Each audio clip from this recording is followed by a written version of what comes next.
Hello and welcome everybody to the 8th episode of Shonen and Chill, the weekly podcast for all things shonen manga.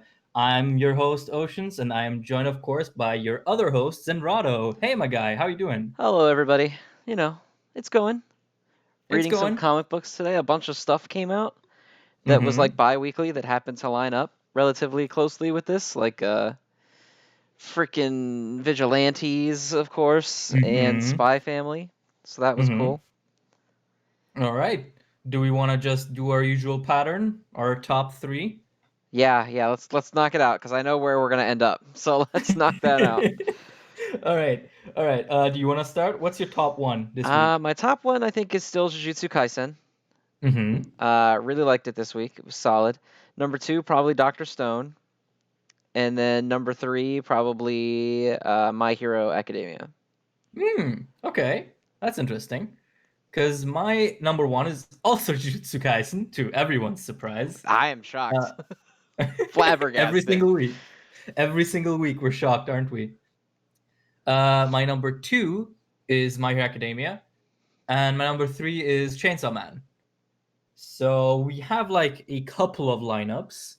So I don't know, what do you want to start with? What's. Uh, Let's start at the bottom.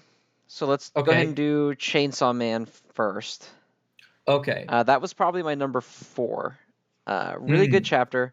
Mostly a dialogueless battle chapter, but Mm-hmm. God, all the panels were so good. Mm-hmm. Yeah. Fujimoto is so good at paneling. It's insane because every time when I open a new chapter every week, I feel like I've forgotten how good he can be at paneling, and I'm always like newly surprised when he does this shit. It's so good. Like the action flowed perfectly, the impacts were there. It was just a good action chapter. And since this is a battle shonen, that's perfectly adequate in my eyes. Yeah, I love just all of the panels of Makima getting sliced and diced by Denji, and then Mm-hmm. it cuts to the various people that die in her place whenever she dies. Mm-hmm. So Yeah. good. God, Yeah. like every single panel is good. There's not a single one where I don't like it. There is one panel that stuck out to me just because I thought it was really funny. The one where like I think it's not even just a panel; it's a full page image where Makima has just punched a hole through Denji with her elbow. But the way it's drawn, it looks more like she has punched that hole by checking him with her ass. Oh It's yeah, the the ass funniest cheek, and shit. it's like an ass-shaped wound as well, which is great. The cheeks devil. That's what Dude, she the actually should final have been. two-page spread was also so good. Or I guess it's not the final page, but it's the final spread. It was Mm-hmm. so good of her ripping the little Pochita out of him. Yeah, yeah. I mean, the Uh, imagery of her like holding him while ripping his very figurative and metaphorical heart out with the backdrop of the like thousand crosses. It's oh my god, it's so good. I think we talked last week about like the evocative imagery that Fujimoto employs, and it just keeps being good. Like that's all I can really say. It keeps being good. Like we didn't really progress the plot much. Like it's very much just chainsaw monster battles sexy lady, but you know, I think last week I said that's exactly what I wanted, so I'm good. yep, it was great. It was great. Very good. Yeah, I was surprised we actually got to see Makima throw hands. Like, Yeah, she normally doesn't do that, and she threw some hands. I mean, she should have lost several times over, except for her fucking immortality power. well, also that she can actually hurt Denji as much as she does, and like the phrase, "It was clear from the start you wouldn't stand up to my bare hands." Like, that's the kind of shit I expect from like a muscular monster dude, not Makima. Yeah, It's really exactly. cool. It's really cool to have like just this business lady throwing mad hands in a shonen manga. It's a really nice, I don't know, refreshing kind of thing, I guess, since we don't get that as much. Yeah, I definitely, like I said last week, I like the framing of it being this gross, bloody blade monster versus this like pretty lady, and the pretty lady is the Hmm. evil one, not the Hmm. horrifying monster. Yeah, yeah.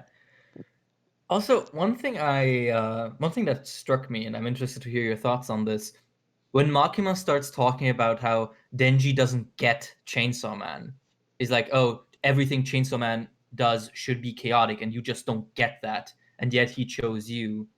That's really interesting to me because it's like it almost feels kind of meta in a way because it almost feels like an obsessive fan, and the fact that Well, she's she's talking about always kind of Chainsaw Man. felt that way.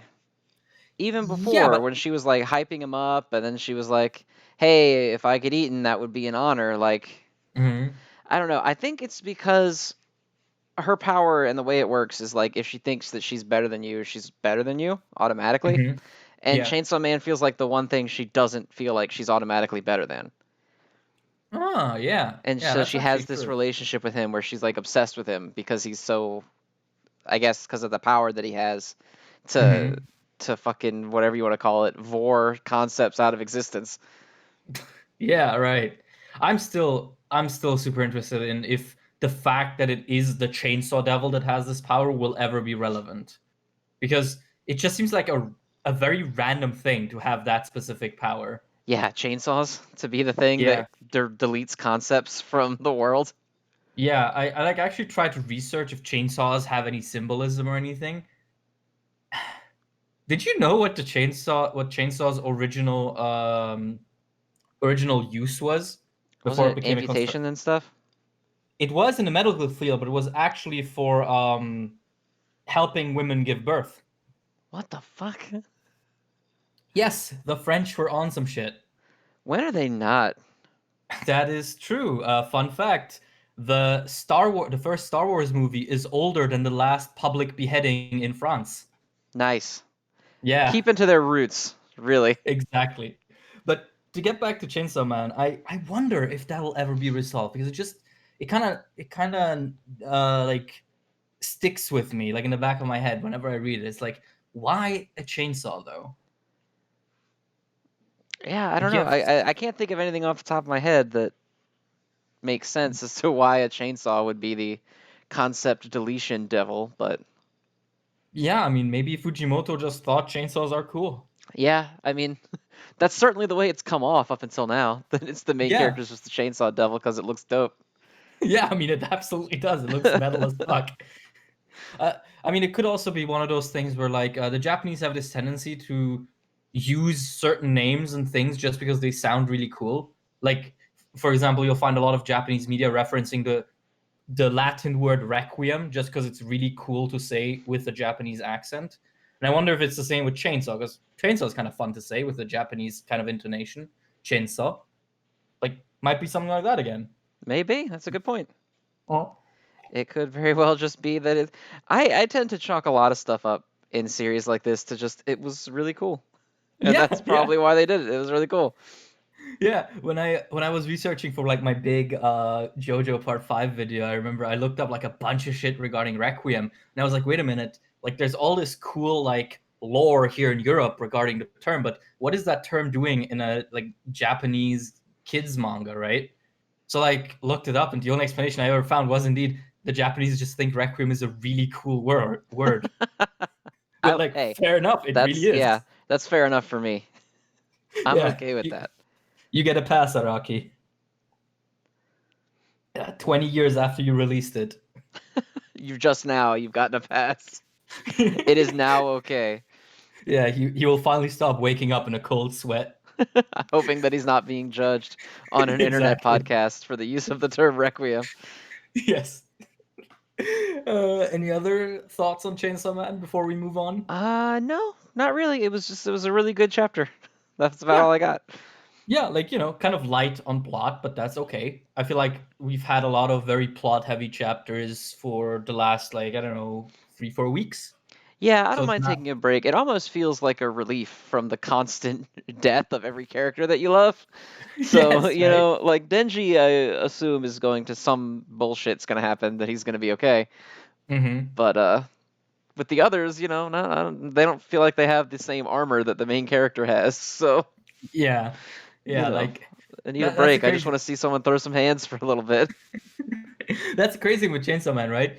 Them talking versus them fighting is not that them talking is, the break and fighting is the content. It's more like fighting is the break because whenever someone in Chainsaw Man opens their mouth, they say some crazy bullshit that Yep. changes half the plot. It's Changes half the plot and kills off two characters that you like a lot. Oh my god, man. I apparently a lot of people dropped the manga when Aki died because he was really popular, which Yeah, is well, I don't know interesting. why you would drop the series, but I can definitely see him being super popular. Mm, He was the very cool edge boy of this series. that's true, but honestly, I kind of appreciated his edge more than I did with other like edge boy characters in other series. Like it's I don't know, his edge was sort of His edge never less. felt comical, which a lot of Yeah, them do in this kind of series, where like they're so edgy, you're just like, oh, dude, shut up. Like, yeah, this is yeah. so With him, it was bad, but more. it never With felt him, it that way was with just him. more like. With him, it was just more like bleak, I guess, is the right Yeah, his word. was less like Vegeta edgelord shit and more just like, what's the point? Yeah, he Kind was of a outlook. yeah, he was a disillusioned millennial Yeah, more than he that's a was good a way to put it. screaming. He was a Yeah. millennial that just graduated college with $100,000 in debt, and he can't fucking get a job other than a waiter. Oh my god. Every time I hear about you guys' debt crisis, it makes me so angry. Like, Yeah, oh it's good times here right now, man. It's really my great. god. Okay, let's keep the political part until the end, because I do feel it approaching. I gotta say. Okay. What's the next series you have like at the tip of your tongue, man? So let's go ahead and go to My Hero Academia next, since it did not Mm-hmm. rank number one for either one of us. Mm-hmm. Good chapter, I thought. Um, Mm-hmm. what I said before, a long time, how the chapter's kind of overstaying its welcome, it's really starting to feel it now. Mm-hmm. Because at this point, like, I don't know if Horikoshi like has a secret terminal illness that he has not told anybody about, but we are Mm-hmm. really throwing every single plot strand remaining at the wall at this point, I feel like. Yeah. What do we When have left, man? the traitor, which Well, fuck next me if week that's they're still a obviously thing. gonna unmask the traitor in the middle of the battle. At the rate this shit's going. Mm.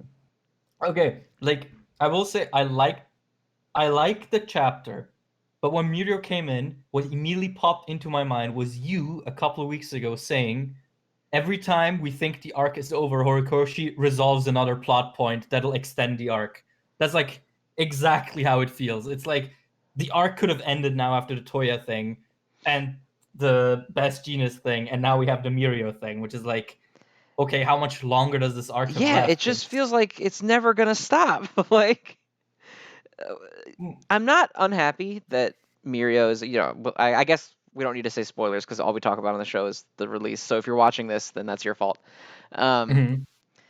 I'm not unhappy that Mirio is back because he's my favorite character, Mm-hmm. and I really like every time that he's on screen. But why is he Mm-hmm. back right now? Right? It's so weird. I didn't What? expect it now. Right, and like, I guess he could do cool stuff like in the battle, but it's not Mm-hmm. like he really has an emotional stake in whatever's going on. So bringing him back was one, I guess, for Deku's benefit, but it feels like it was mostly just for the audience to go, "Oh, Mirio's back," and that's it. Yeah. Because like, I don't know, man. It's hard for me to. I Like mean, the shout out to that one commenter who said if you look really close at the page where Best Genius jumps out of the plane, somebody else is there too. Shout out to uh-huh. you, my guy, for finding it, because clearly there was. But Yeah. why right now? Like the only thing I can imagine this serving, the only purpose, is that Deku after this arc is going to go like through a major low point, like as low as we've ever seen him. And I feel like Mirio's presence might be there to reinforce that because now he's gonna, relive the whole thing of am I worthy? Like am I justified in having one for all? And of course, that's going to be amplified by the fact that he used his quirk really recklessly and potentially has lost a couple of limbs. Meanwhile, Mirio, through his hard work and his devotion to heroism, has like been given this chance to come back. And like that's the only thing I can see here. But that's my problem with my hero in general, is that there are a lot of things in My Hero that I feel like I've been like looking at and going, this is gonna be really good for like years now. And I feel like I'm just doing that again. I'm like, oh, Meteor coming here. That's gonna be really good in like 2 arcs. It's like Yeah, I'm living in I don't know. I mean, ignoring the implication that that Eri is now the Dragon Balls, which I'm sure there'll be some bullshit reason behind it, like, oh, she's a little kid and she lucked into it one time, but she can't replicate Yeah. it or whatever, something stupid like that. I don't know. Or maybe it's like, oh, it's with the cycle of her horn, and her horn grows Yeah. out once a year, and so once a year she can miracle somebody to full health Hmm. again or something, but Hmm. or something like that. I don't know. But even ignoring that, it just feels like there's no reason to have thrown him in here, because like how many big hero moments are you trying to have? Yeah. Right. Because like bringing back Best Jeanist doesn't really do that, because Best Jeanist was always kind of a meme, even though he's strong. Hmm. But nobody was like Hmm. fucking attached to Best Jeanist. So Mirio, I guess, makes sense in like the aspect of getting the audience excited for what you're doing, because that's a character that means a lot to them as like a Hmm. viewer. And you want Hmm. that to be the kind of character that comes in, because like, All Might can't come back and do it anymore. That used to be his job, was he would Yeah. show up Exactly. and the audience would lose it. um I guess that's what it's for here, but the battle has felt like it's been over for like 5 or 6 weeks, Yeah. and it's I just feel like. more individual. Like the battle felt like it was over as soon as Davi started talking, Yeah. and it was like, this Yeah. is what's happening, and it just felt like, oh shit, like everything's fucked now. But now it's like Yeah. Best Jeanist jumping from the plane, and now Mirio's back, and Mirio's got to protect Best Jeanist so he can hold the monster, and the monster's gonna break loose eventually, because of course he is, because thing has to keep going. Like, Hmm. obviously the heroes are not gonna end this arc by winning and capturing everyone, so of course Best Hmm. Jeanist has to lose at some point. But Hmm. like, how much longer can you make it go? What else is there that Yeah. you can throw at the wall at this point? Yeah. I am not sure where this is going. Like, regarding Eri, we do know that it is tied to her horn, and actually, someone pointed this out to me. I think it was Ian. Um, that we actually could have predicted this because when we see Eri during like the Endeavor agency stuff, she has like a big grown horn. But when we saw her with All Might watching TV, that one time All Might was shown during this arc, during this like big fight arc, she didn't have a horn anymore. So that should have clued us in, I guess, that she had used her quirk. Which, looking back on it now, I'm like, why didn't I notice? That's actually a good point. But like, one way I can imagine them balancing Eri is, as you said, the time cycle, because it took her what, 6 months to Yeah, I grow don't her know how horn long it's out. been since Overhaul happened. Overhaul happens, I believe, in September, and we're in April now. So yeah, like about half a So year. yeah, a little over. It's about 7 months. Yeah, and it took her that much time to get the ability to rewind someone back by that much. I assume, like to the point where Mirio still had his quirk. So I mean, if that is the actual explanation, it's not like the biggest deal breaker, I guess, because it is situational. But the Airy It's button was weird always because going. like, yeah, like you said, it is situational. So it's not like, Uh-huh. Dragon Ball Super, where they're bringing Piccolo back to life off screen at this point, because you still have to Yeah, wait, right? yeah, yeah, yeah. But like, let's say that the end of this arc, Deku's in a doctor's office, and the doctor says, "Dude, your arm is fucked, bro. You're never getting this back. It's fucked." Hmm. But now all I have to think is, oh, well, it won't be in 6 months when they're back better than they've ever been, because she Is can this recover them back before they've ever been damaged. is this literally just Asta's arms again? I hope not, because that was some bullshit. That sucked. That was that That was was that was some terrible. bullshit. Yeah, And I'm sure we'll get people in the comments talking about how actually it was genius or whatever, but like, it was. It referenced Charles Marwell's "To His Coy Mistress" from 1761. You see, and that's because that's how it's brilliant. Kawata really has that mega brain that we just cannot reach. but like, so for the longest time with this arc, I've been saying Deku better have some physical repercussions from this. And Yes. now that looks like it's probably not going to happen, at least not Hmm. long term. So now we've kind of switched gears to, I guess he's going to have some emotional repercussions to this. Yes. Because, and I mean, a lot of people are pointing out on Twitter that, like, he does not appear to be in a very healthy frame of mind, of Hmm. like pushing his like ruined body to its extreme or whatever, just Hmm. to try to contribute anymore. Hmm. And that he needs to learn to I mean, the moral of the story, like, I don't know if moral of the story is the right term, but they've been pushing the All Might is an unrealistic expectation of anybody, even a One for All user. He is not a realistic goal. He was always the Hmm. greatest. He's the Satoru Gojo of this world, Yes. and so it's always kind of been leaning toward you're gonna have to work as a team. And they talked about how Bakugo and Deku combined create something great. And Hmm. so I guess we've never, as an audience, had the expectation of like, oh, he's going to be All Might too, or at least not Hmm. lately, because I guess you could have in the beginning, but it hasn't been Yes. that way for a while. But I don't know that Deku has come to terms with that yet, like like himself, because Hmm. he had that whole thing where All Might had to teach him like you don't have to be me, you have Hmm. to be yourself with your own powers, and I still don't know if he has Internalize taken that that. in, yeah, or because he's such a fanboy of All Might Hmm. that making sure an All Might-esque figure exists is more important to him than making sure he is okay, like as a person. Yeah. Um, which was a lot more interesting before the Airy button became relevant. But I don't want to harp on that too much because I'm just forcing myself to assume they're gonna remove her from the equation somehow. I've seen Yeah. people say that they think she's going to get quirk bulleted, and I don't think so because I don't think Horikoshi is going to shoot a little girl in his series.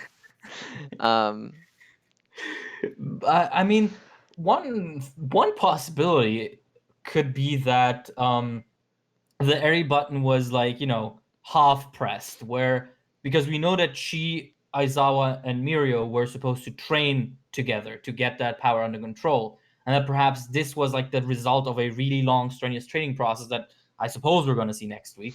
I assume so. yeah, we'll Uh, get the explanation. So you're saying yeah, you think it could be temporary? either temporary or unfinished, something like that. Um, I mean, at this point, it could also just be the quirk bullets are not actually permanent, and it They just just came wear off back. after all? Because that's what happened with the other ones, right? They just wear Yeah, off. because they were a faulty product. But like, there's gonna have to be some fuckery to get this like integrated into the plot in a natural way. I'm not mad or necessarily even disappointed, just because Mirio getting his quirk back is something that was hinted at like literally the second after it happened, right?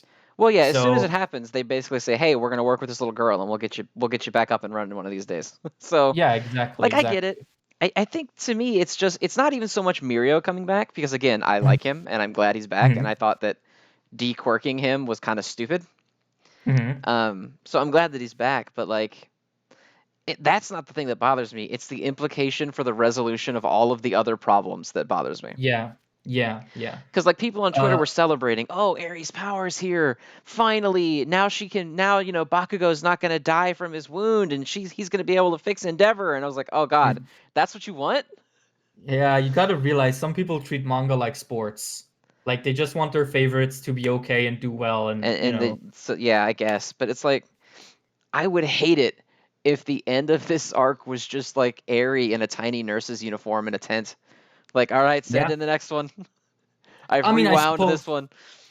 I suppose one way to do it, since Aries' quirk is incredibly related to her psyche, would be to just straight up say she cannot stand gore or something like that. Or say she cannot heal or use her powers on people she isn't comfortable with. Like, sure, it's not like the most elegant solution to it, but it is one that would be congruous with her characterization thus far and the way her quirk has been established, as it is incredibly emotionally dependent on her, right? Yeah, and that does solve it for some people, but I mean, her and Deku are very close, so That's true, but Deku also probably looks like a punched bag of fried chicken at this point. well, I don't even necessarily mean that she's going to heal him right now. But like I Hmm. said before, the implication of like he could seriously injure an arm and not be able to reasonably fight with it at all is Hmm. now more just a matter of like gotta wait a few months for the horn to grow back out and then she can zap you and then you're good or Yeah, whatever it is. yeah, It's worrying. I'm not like, oh, everything's ruined or whatever, but like I don't know. It feels like he yeah. could have stuck the landing on this arc like 3 different times by now, and he's Hmm. flipping again just to see Yeah. what happens. Yeah, it definitely feels like he's loading more and more of that narrative mashed potatoes onto his plate. It's like a cheap plastic plate, and it's starting to bend. Like that's Yeah, kind of you how this know, like feels. when they show any TV show when someone wins in gambling and they're like, "So run it again," and Yeah. and it feels like he keeps doing that and he keeps Uh-huh. winning and then he throws all of the money back on the table and he's like, "Spin that shit again." Uh-huh. And at Yeah. some point he's gonna lose if it doesn't end. So I don't know. I'm not saying it Yeah. needs to Yeah. end right now, but like stop introducing brand new plot. Like there's so much shit in this that was not part of it at all in the beginning, and now it's here, and we have to deal with it before it can end. Yeah. It definitely feels like this arc is being kind of like zapped back into climax mode by having new elements show up.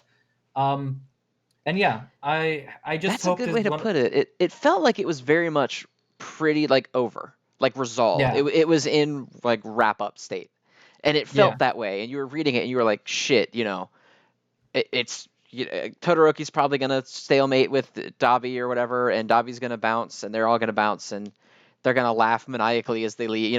It felt very much like we were winding down, and now it's just Mhm. back up. Like, oh hey, don't forget, fucking Mirio is here. Yeah. I mean, I just hope this is one of those cases where Horikoshi does something that makes me go, "Oh God," for like a couple of weeks, and then he sticks the landing regardless. It's Like funny the how many times you've said that since we've started this yeah, show, and it's only the eighth episode I know because he keeps doing this because he shit. keeps fucking doing it. Yeah, like oh my God, like the amount of things in this story that when I first read it made me go, "Oh no, it's over."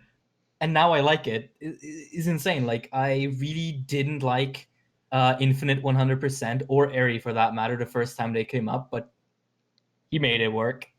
I really didn't like Full Cowling the first time. I was like, oh, this is kind of boring. He's just gonna be a faster regular human, and he's not gonna break his bones anymore. But now I like it. I like the six quirks thing, even though I have my issues with it, like with how it's executed. But fundamentally, now I'm okay with it. But when I first read that, like that first week on Twitter after that chapter dropped, Jesus Christ, you know. Yeah, Um, that was. I'm still on the fence about that one, but it hasn't really gone anywhere yet, other than like sometimes he can do something else that's not really as good as what he can normally do. So yeah, it doesn't bother me too much right now, but we'll see where it ends up. yeah. I mean, my biggest issue with the six quirks thing is just the way everyone's stupid as soon as he uses Black Whip and no one asks him about it. Like Yeah, like that's what part absurd. of super strength equates to shooting energy black tendrils out of your arms? Yeah, exactly. That's a bit of a stretch, but I don't know. Maybe his like one of his secret quirks is IQ suppression, like area of effect. My headcanon is just that everyone knows and nobody's saying anything to be nice to All Might and him because they think nobody knows. They're like indulging them. That's actually cute. But okay, we've talked a lot about like the end portion. This is like the final page we've been talking about. The Yeah, rest of the chapter is really good. I really like how it's structured. Like I think out of the chapters that were meant to convey chaos, this is the one that did it the best so far. Especially since last week we had that one spread with like a lot of like Oda-esque panels, Tetris around, which very clearly tried to show chaos but didn't really land. This week I feel like it was much more clear. So I enjoyed it a lot more. yeah. The one panel of Dobby burning out of the rope, whatever the fuck that stuff is Hmm. so good looking. I Yes. love that panel, and it's right after he scorches the girl. Yeah. And the way So like the way blasts his flames like Nejire or whatever bend. her name is. Yes, Nejire. And the way the flames like bend the panel borders. Mm-hmm. Oh, that's so The whole good. yeah, the whole panel looks like it's like the whole page looks like it's fucking on fire. Yeah. Oh man, it's great. And then the next panels where they're fighting each other look really good. Hmm. Yeah. Um, I'm so on the. I liked your theory that Makia couldn't do anything because Shigaraki was unconscious, and that's kind of confirmed. But now he's Hmm. telling him to do things, so we're like, more shit has to happen now. because Yeah. now Makia's awake too. Mm-hmm. Um, but I think my favorite panels were the one that we just talked about, where he's like warping Mm-hmm. the page with the fire, and Mm-hmm. then the very first panel where Dabi and Shoto are fighting each other, and it's just Mm-hmm. like their figures in a flash of fire. Yeah. Looks Yeah. really good. Yeah, because the Caleb, the translator, actually pointed out that it's not super visible, but if you look at their feet, they're both shooting flames out of the feet or their foot in Shoto's case. So they're probably flying through the air as they do that, which is just, oh man, that's gonna be fucking lit when the anime gets to it in 2025. Yeah, in 35 years when we finally get there. So I Yeah. like that Todoroki and Dabi are finally fighting. That's Uh-huh. been kind of ever since the freaking rescue arc, people have been like, "Oh my god, is it finally time? Are the Fire Boys Yeah, gonna fight?" So it's cool that they're finally fighting. yeah. Hmm. Dabi sure is an edgy fucker, that's for sure. Yes, Uh, but I actually do like that. I like it more than if he were just a melancholic, oh, I actually really love my brothers, but I just hate my dad. yeah, well, I like the. I'm not so big on feelings anymore. Like, shut the fuck up. You're like your whole plan is because Emotional. you're purely like angry. You fucking danced the gleeful dance a couple chapters ago. Yeah, but actually, I almost feel like that's intentional. Like, I feel like Dobby is really just this completely unhinged, crazy guy who nonetheless does have a plan, which I like. As I said, I like it more than what other people were like headcanoning for him, where he's like this depressed, sad boy who actually loves his family, but he just hates Endeavor and cannot come back to society until Endeavor is dead. Like that could have been interesting for sure, but I feel like actually committing to this goofy, edgy, just crazy dude, completely driven mad by his own flames, I think that's cool. And I think if, oh, excuse me, I think if Hori like takes it further to the extremes and actually tells like a sort of comedic tragedy with it, I'm on board for that. Like I've been on board since day one, and with Dobby, and I'm gonna keep being that. Like I I just also find it like really the implication that the whole time he's fighting Shoto, he's like melting himself because he yes, yes. can't That's handle his own power and he's literally on fire right now. yeah. Oh my god. I love it. I really love it. I think I think it's really funny that I saw some people kind of upset about the fact that he doesn't care for his siblings, and they're like, he should have actually been like caring for his family. What is this shit?" It's like this man has like burned people to a crisp in alleys. Like I feel like his morality Well, was I never can see really. what people, I guess, are kind of saying, where they're like, he should know what they went through and should be empathetic toward it. But I think the whole Mhm, point of his character is that he's not fucking sane. So you really mhm. can't apply a normal human logical reaction to where he's at. Yeah, yeah. I mean, Like he's out of his fucking mind. The dude doesn't. The yeah. dude I does mean, not have a single screw in place right now.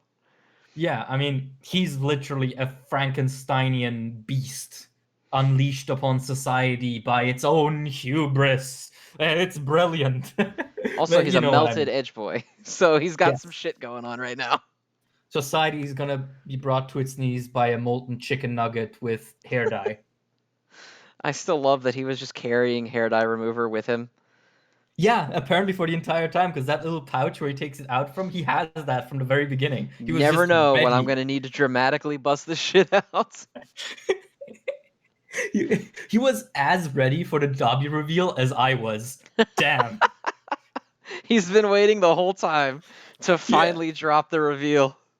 I mean, to be fair, that is exactly the case, because that's why he fucking dances when he does it. Oh man, it's such a Man, I cool think if you character. take the Lemillion ending out of this chapter, I pretty much like all of it.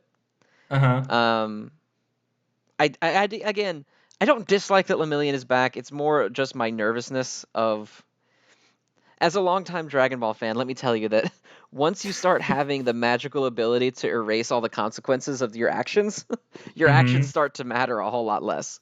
So Yes. I'm very nervous about that. But otherwise, I think the chapter was really good, and I liked it all around. Yeah, the infamous status quo button. as I like to Yeah, call it. these characters are popular, so we can't ever have them suffer any long-lasting effects of their results of their actions. Exactly. Yeah. Because that's the thing, right? When you get to kids media, the desire for mass marketability to an audience that, let's be real, doesn't really care for narrative consequences inherently clashes with the desire to create a coherent and interesting narrative. Oh yeah.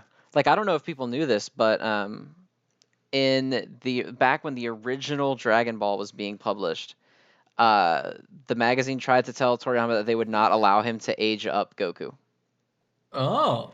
because it just wasn't. You didn't change your main character. It was a Hmm. similar thing with Jonathan Joestar. Araki was Yeah. like, you don't kill your protagonist back then. You don't Hmm. do bad things to them. They Yeah, yeah. they just overcome the obstacle and they move on, and you just go to the Hmm. next thing.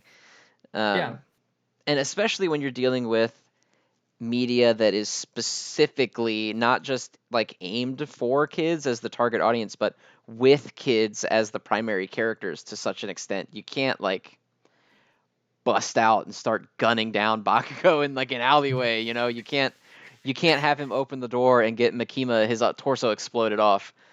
Um, Man, I was hoping for that Bakugo mugging arc, but I guess not. can't can't happen. But like you hit this point where you're just worried that he's gonna start the next arc and they're just gonna be in class, Yes. like in front Yeah. of the whiteboard, and I can't stomach that. Can't do it. That'd be awful. That'd be honestly, that might actually be one of the worst cases of the status quo button can feasibly imagine.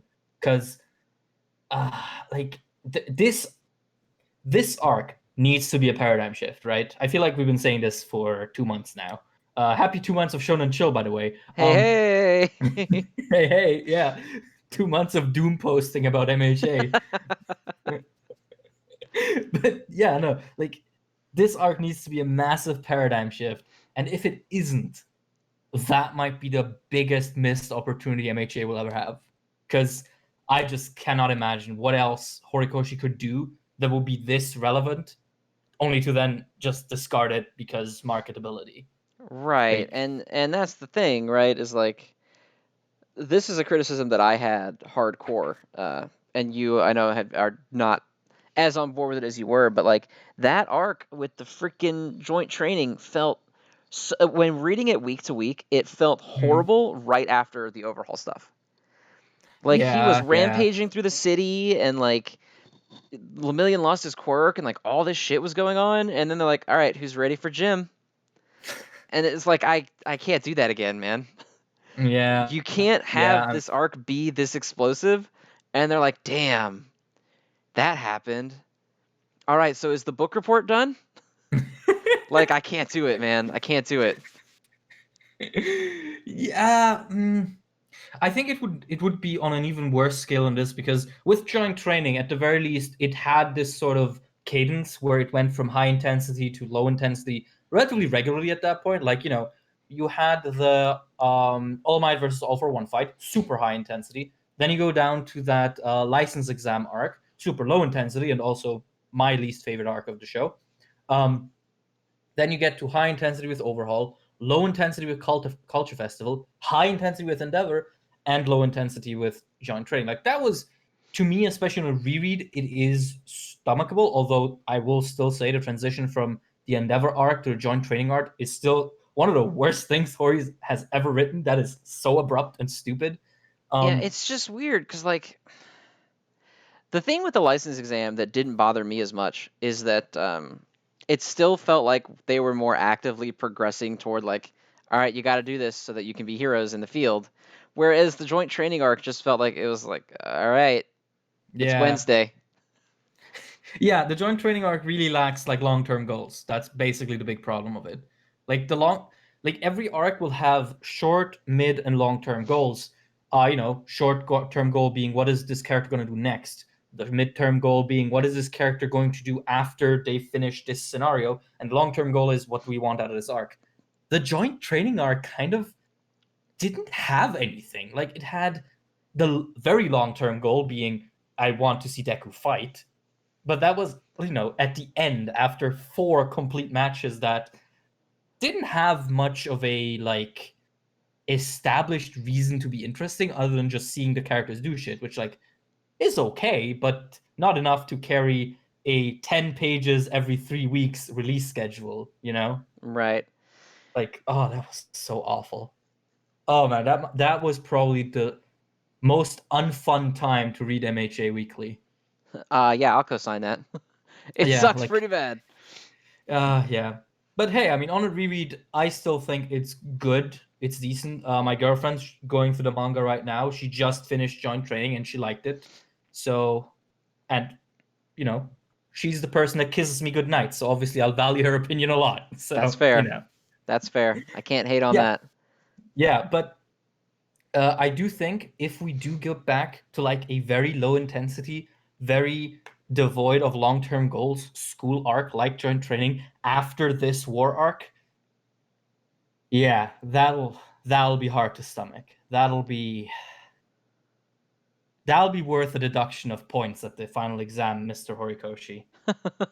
Like, I almost can't imagine him doing that, but I also couldn't imagine Lemillion coming back now. So, Yeah, I don't know, man. It's tough. And yeah. I have a measured amount of faith, I guess. Mm-hmm. Um, I don't know. I'm just worried. There's too many like Vietnam flashbacks that could hit me here that scare me. Like deeply lodged like flashbacks of Shenron just being like "fuck your consequences" Right, and or then like, Koronga. like I said before, the joint training arc is like my least favorite thing ever, and I hate it with a passion. And Mm-hmm. so a lot of the reasons that I hate it could very easily happen if they go into this next thing, and it's just Yeah, nothing. Because it's like yeah. you've got Overhaul, and then you've got Endeavor almost dying to this Mm-hmm. fucking Supernomu, and then they're like, here's the fucking mind control kid. Remember him? And then they start doing shit that matters again, and it's like, God, I don't know. I don't know. I'm just worried. That's Yeah, all. yeah. Me too. Me too. But I think the best because I definitely do think we're headed for a low energy kind of arc after this. I feel like that's also healthy for the pace. I think the best way he could do this is because we're probably going to have a time skip at some point after this arc. I would imagine Um, so. Yeah. yeah, I think the best way to do it is to just take a bit of time to show that downfall of society as like one layer of the arc, and then like you could call that the sub layer, and the super layer, the main focus. You should make about Deku coming to terms with what happened in that war. Um, you know, perhaps trying to go to school, but obviously it not being the same and it not working out because riots are happening and the hero system is being decried, and Endeavor is being, pogromed in the streets and whatnot. And then just end it with Deku and perhaps some of his classmates leaving UA for whatever place they want to go to. Maybe Deku goes to his dad in America. Um, I feel like that's the best way to do a low energy arc after this without it feeling dumb, I guess. Right. Yeah. To me, like, I'm fine with a low energy arc, but it has to, one, it has to have some measure of consequences, and two, Mhm. it has to be kind of somber, right? Like, Yes. even if they win this fight, they lost the war, right? Like, Hmm. I imagine they will, in some respect, quote unquote, win the fight, in that Hmm. heroes don't kill everyone or villains don't Hmm. kill everybody. But like, Hmm. in terms of the culture struggle, the battle of like ideals, they lost here already. Yeah. Which is Yeah. why I think part of me is so like ugh about Lemillion and them showing up, is like it already feels decided. So the actual outcome of the physical punching doesn't feel as relevant anymore Yeah. because Yeah. the actual consequence is already here. Unless we get like a massive curveball, but I at this point Hori has like thrown out every single thing in his repertoire. Like, I called him a toolbox writer in one of my videos as like a metaphor for how he establishes plot twists and puts them in a toolbox to use for later. He just emptied that box this arc. Like Yeah, that like box what's is left? empty. What can you do now? It's done. Yeah. Like, I guess he'll just start going through like the implicit plot points that he's never really touched upon, like Deku's dad, like where that guy is, the traitor maybe, the communist thief villain, Ori Hajima, something like that. Compress and his weird identity thing that he hinted at once. I'm guessing now we're gonna get into like the really nitty gritty small things that have like been established once, which could be cool, but we'll see. Like, I am kind of stumped. I mean, it is cool that I have a really hard time predicting where we might go, like the specifics of it. But at the same time, this is kind of one of my favorite mangas of all time. So being unable to tell if it's gonna be good or bad is kind of terrifying. So we'll see. We'll see. Yeah, that's a good way to put it. Is it's just like, damn, what now? You know? Yeah. And this could very well be him like making it clear to the audience like shit's never going to be the same. We're getting rid of everything that you're worried about right now and we're throwing it all out. Mhm. And Mhm. everything's changing after this, which cool, I guess, but the nervousness is there. Yeah. Like the one thing that gives me pause and makes me wonder if the arc will go on even longer is the fact that Shigaraki just woke up again. Yep. And that he saw like his family home again in his mind. Like that is kind of a major thing. We'll see what he does. If he does like another citywide blast and we get another like big destruction chapter, but I'm kind of good on destruction. Like I Yeah, need I myself. feel a little like burnt out, I guess, on it. Is like, Mhm. again, it feels like it's already over. Like the consequences are Yeah. here. Yeah. I don't know. Uh yeah. I hope I, next week. I mean, I'm sure next week will probably be a bit of a nothing. I mean, not a nothing chapter, but a bit of a casual one. That's just kind of like, hey, here's where Lemillion came from, and yeah. here's how he got his quirk back, and all that stuff, which is fine. Yeah, Um, probably. My hero's even getting the cover page next week apparently, which okay, is I good can because vibe with that. it feels like forever ago that we got it. Um, do we have any closing words on MHA? Um, don't fuck this up. Don't fuck this up. Also, I just want to mention that one page, the double spread, where the panels are separated by best genist's fibers. That's the best I've ever seen his quirk be used in the story. Like That's a straight fair up. point. That's really good. Um, do we want to go up the ladder of like our favorites, or do we want to do the side detour to Vigilantes as we're already at MHA? Let's go ahead. I don't have very much to say about Vigilantes because Vigilantes sucks ass, but we can talk about it for a minute. Okay. Oh my God, Vigilantes introduced a character from the main series into into its story. That's never happened before. Yeah, Vigilantes sucks. It's bad. It's not good.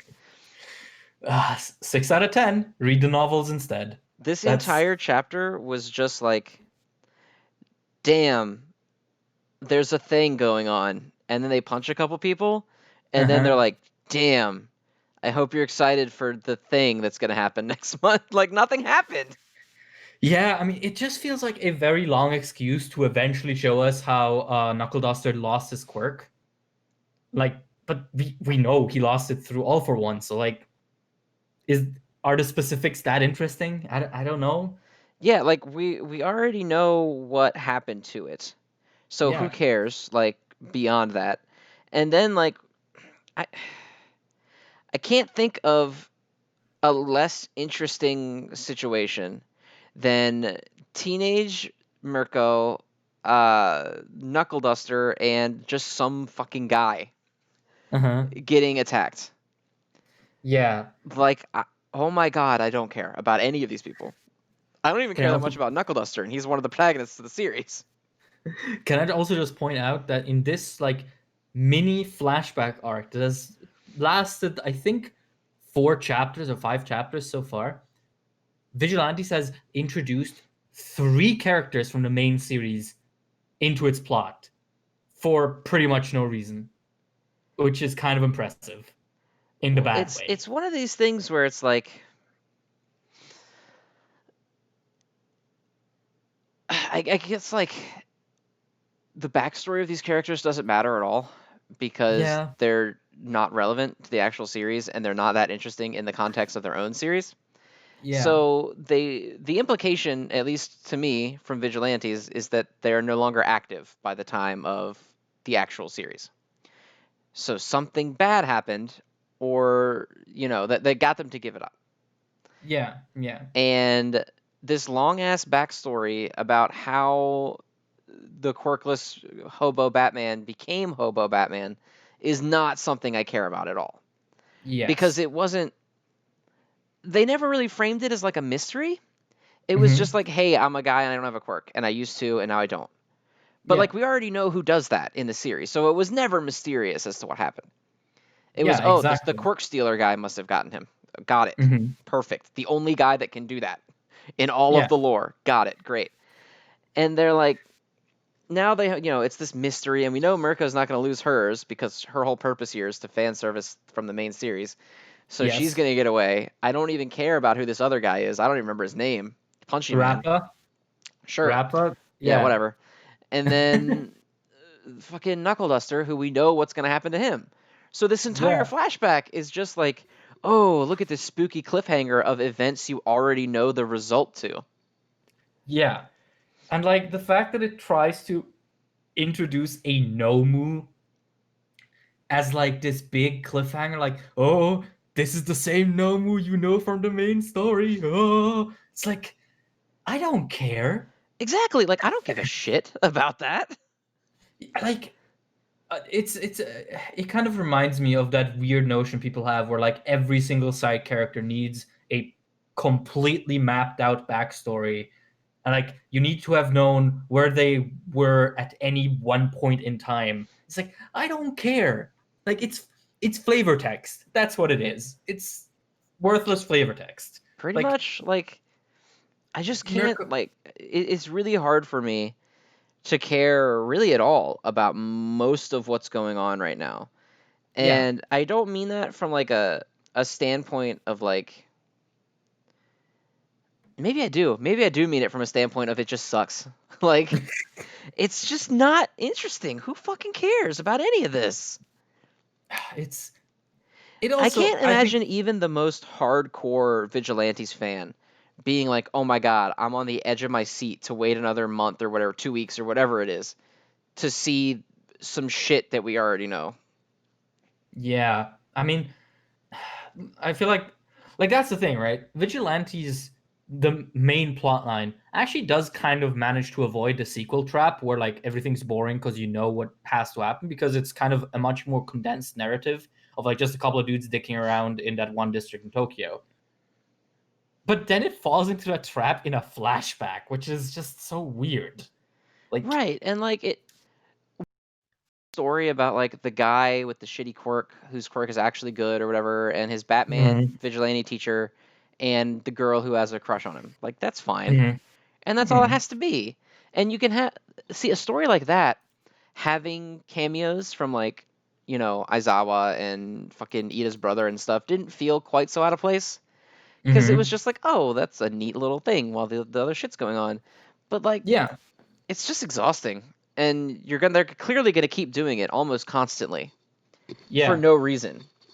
Yeah, I really hope that my hunch about Vigilantes being done soon is correct, because I just, it's not good. It's not a good side piece to the manga. It's at its best, it's mildly entertaining flavor text. At its worst, it actively detracts from the main series. Like, Right, like it's actually I not hope, good at yeah, at some point.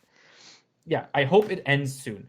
I think once we get back to like the main plot, once we're done with this stupid flashback, I'm assuming we're probably going to get a conclusion, like a final arc or something, because I kind of can't think of what else they're gonna do at this point. Because Six, the main villain, is at his lowest point and is probably going to bounce back with some crazy scheme. Koichi is an adult now, and also the timeline is almost at the point where it will match up with the beginning of My Hero Academia, by which point all these characters, you know, need to be resolved one way or another. Right. Plus, we had that ominous narration at one point where it's like this was the last summer where the crawler appeared at Naruhata. So something's clearly going to happen. Just let it happen. I don't Yeah, care please. anymore. Please, can Yeah. something happen? Like anything? Oh my god. Like I don't like shitting on MHA stuff, but I feel like every time I engage with any MHA things that are not the main manga, I end up shitting on it. It's the same with the movies. Also, oh god, they're making a third movie. That was fun to wake Yeah. Oh up to. man, I don't hate it. I'm trying not to be a party pooper, I guess. I don't hate it. Hmm. Fine. Their outfits look cool. Yes. Their outfits look Yes. pretty bomb, and like, Hmm. uh, I don't have anything else to say about it. I get like, fuck, man, whatever. Yeah, I mean, we know It's nothing hard about for it me to yet. care about MHA movies because like Hmm. they're really bad consistently. Yes. Yes. The two, Consistently, they're really bad. the two of them we've had. Well, I mean, the first one was just like a longer filler episode of the anime. Like, it was inoffensive. It was a fun ride for like an hour and a half. Like, whatever. The second one was Yeah, actually terrible. yeah. So the second one is fucking awful. Like Hmm. it's really bad. Uh, that's all I got. It's really Hmm. shitty. Hmm. Um, I I don't know, man. I don't have optimism for it. I'll say that. I think it's Hmm. gonna be shitty. Like Hmm. narratively, it's gonna be shitty. But it could Yes. be entertaining. Yeah. I I think mean. I'm starting to look at movies from anything that aren't literally like the Demon Train movie. That it's just instead of them making it into the anime series, they're just gonna make it into the movie instead. Hmm. Anything that's like not that, I'm at the point where it's like, hopefully some punches in this are cool. Yeah. Pretty Like much. I've stopped giving a shit about the actual writing of any of the movies because there's not there for that. They don't give a shit. Yeah. Yeah, that's true. I mean, the thing that bothers me with the MHA movies and the thing that bothered me with Heroes Rising is the fact that it just straight up yoinks things that are very clearly still to come in the manga and uses them without any build up or like, narratively earning it.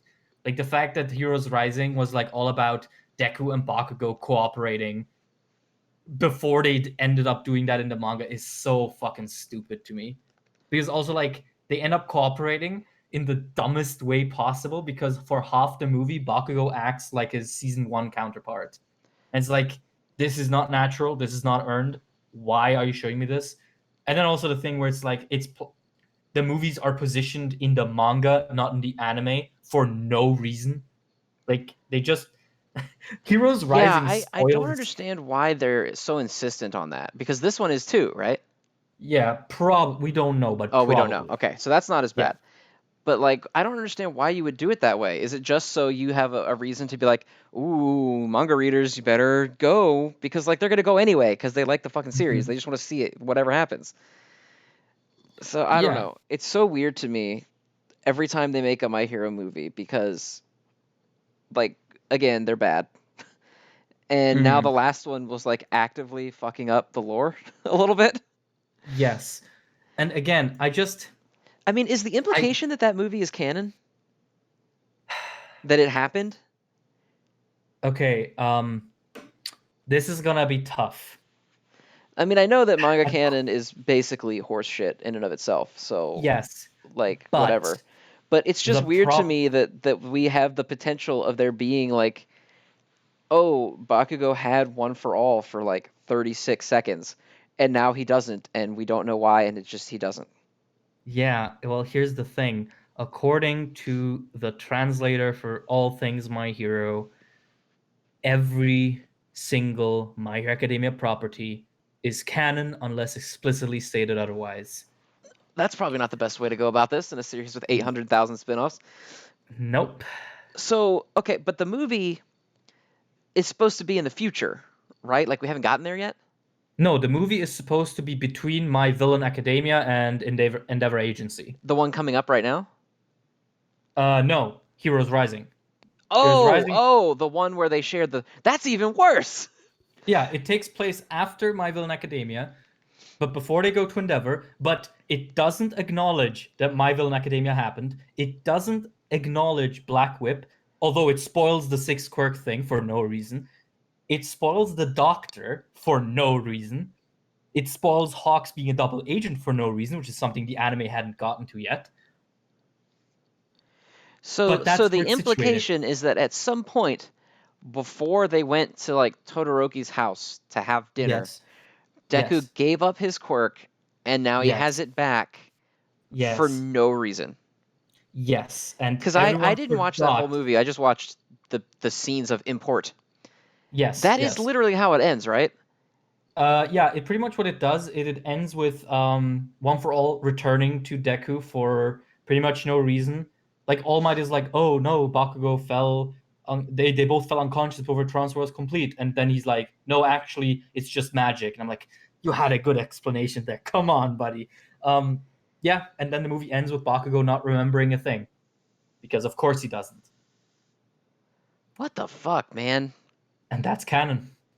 Like the way I keep saying it is that the main villain of Heroes Rising, Nine, he is canon. He appears in the manga in like a tiny panel. His existence is canon. I can accept that because it just makes sense that All for One would have previous test subjects to test out his Shigaraki plan, especially considering that Vigilantes has six. So six was the numbers, the sixth test subject, nine was the ninth, and Shigaraki is the 10th, the perfect one. That makes sense. That's fine. I don't have a problem with that. But in my mind, I always just tell myself the events of Heroes Rising are not canon. Like the actual granular events of it are not. Because if they are, Jesus Christ, It's it's just, so dumb. man, whatever. Yeah, Anyway, it's the it's so outfits bad. look good. The outfits look good. The third movie is already better than Heroes Rising on the sole basis that the fan art is so bomb that we've been getting just based off these outfits. The tagline is ridiculously stupid. Like it's so dumb. He will meet the three musketeers. Yeah. First of all, I pray to God that the Three Musketeers does not refer to the three guys because that's so dumb. If It that's probably their does. nickname, that's so dumb. It definitely does, and it probably means they're all getting one for all. Oh God. Like, Oh it God. probably means that. If that happens, I'm gonna fucking laugh my ass. What if the whole moral about the spirit of cooperation is that they just learn how to share one for all between the three of them all the time? Yeah, I mean, there are people who say that that's the actual conclusion of the main manga as well. That it's one for all. So Like, that Deku just learns to be like, all right, you guys, we're going on a mission. Eat one of my hairs. yeah, I think I saw something like by the end of the manga, Deku will share one for all with every human on Earth or some shit like that. Well, I hope that doesn't happen because that would be ridiculous. Also, how does he That share it with Bakugo in the movie? Because to my memory, they just slap hands. The way it does is they're both bleeding and they hold hands, and because they both have hand wounds, I guess. Oh, so Uh, he bleeds into yes, he Bakugo's blood. yes So he he got one for all and hepatitis. yes he probably has AIDS now, but that doesn't matter because that's just another quirk, I guess. AIDS. But It's just another quirk. my quirk is a horribly debilitating illness. Bro, could you Uh, imagine having Stain's quirk and being like, oh, I don't know where this blood's been. Whose blood yeah, is I mean, this? honestly, Stain's quirk is fucking useless unless he also has an immunity to every disease imaginable. Maybe he Because does. Maybe they're just like, oh man, this dude's quirk, it comes with this. Because a lot of quirks have like some degree of secondary like backup ability. That's like you mhm, have to have this to function properly. But then some yeah. don't, because like Davi's. So what if he's just like, yeah, every single time I fight someone, I have to go to the doctor and make sure that I didn't contract something. But actually, speaking of backlash, did you watch enough of the movie to catch how the main villain's original quirk works? No, God no. I was in and out of there as quick as I could. Okay, so basically, he has a limited version of All for One, right? Where he can steal and store six quirks at maximum. Um, but his original quirk is he can basically control lightning from the sky, but every time he does so, a large amount of his cell tissue just dies. And it's random which one. So he could use it and his brain just, falls out of his ears. And that's why he like comes to All for One, because he's like, I want a body that can actually like sustain my power. And that's cool. That's why I think like he could be a cool addition to the main story. I just wish he wasn't contained to a garbage movie. I feel like that's the case with everything in the like expanded universe of My Hero Academia. Is like, oh, this could have been kind of cool, but instead it's in this really garbage backup property. Yeah, I mean, one of the sidekick villains in Heroes Rising is like this. He's called Chimera, so you can guess how he's the guy who's like half wolf, half dragon, half harpy, and he looks He's super three cool. halves. Yeah, pretty much. No, because he can also like grow out different parts depending on what he needs. He looks super cool and has a super like interesting personality where he's like kind of gruff and willing to do what it takes, but all he really wants is to end quirk racism. Which, like, yeah, cool. All Like he right, has a yeah, little I can. moment with Okay, yeah, he has like a little racism does moment with suck. I can say that. yeah, he has a little moment with Octopus Boy where he's like, "Oh man, I kind of don't want to fight you. I bet you've heard some shitty things in your life because of how you look. Like I can relate, brother." And then he punches him like halfway across the beach. Nice, You know? Yeah. perfect. Also, that guy is technically still alive at the end of the movie, which is the biggest bullshit imaginable. Because did you see Todoroki's big fight in the movie?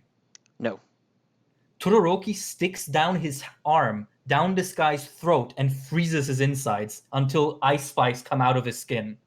and he's alive. He survives that. Yeah, okay. Yeah.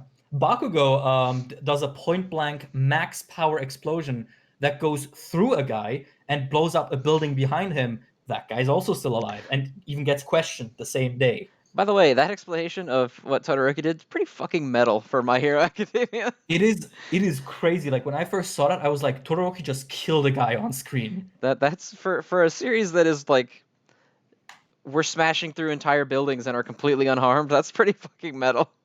Yeah, no, I like that's also I think why people really like Chimera, because his fights, he has two fights in the movie, and they're both really cool. Like they're way cooler than the final fight. Because it's like I think it's Ida, Todoroki, and Kirishima against him, and they realize his skin is like too tough.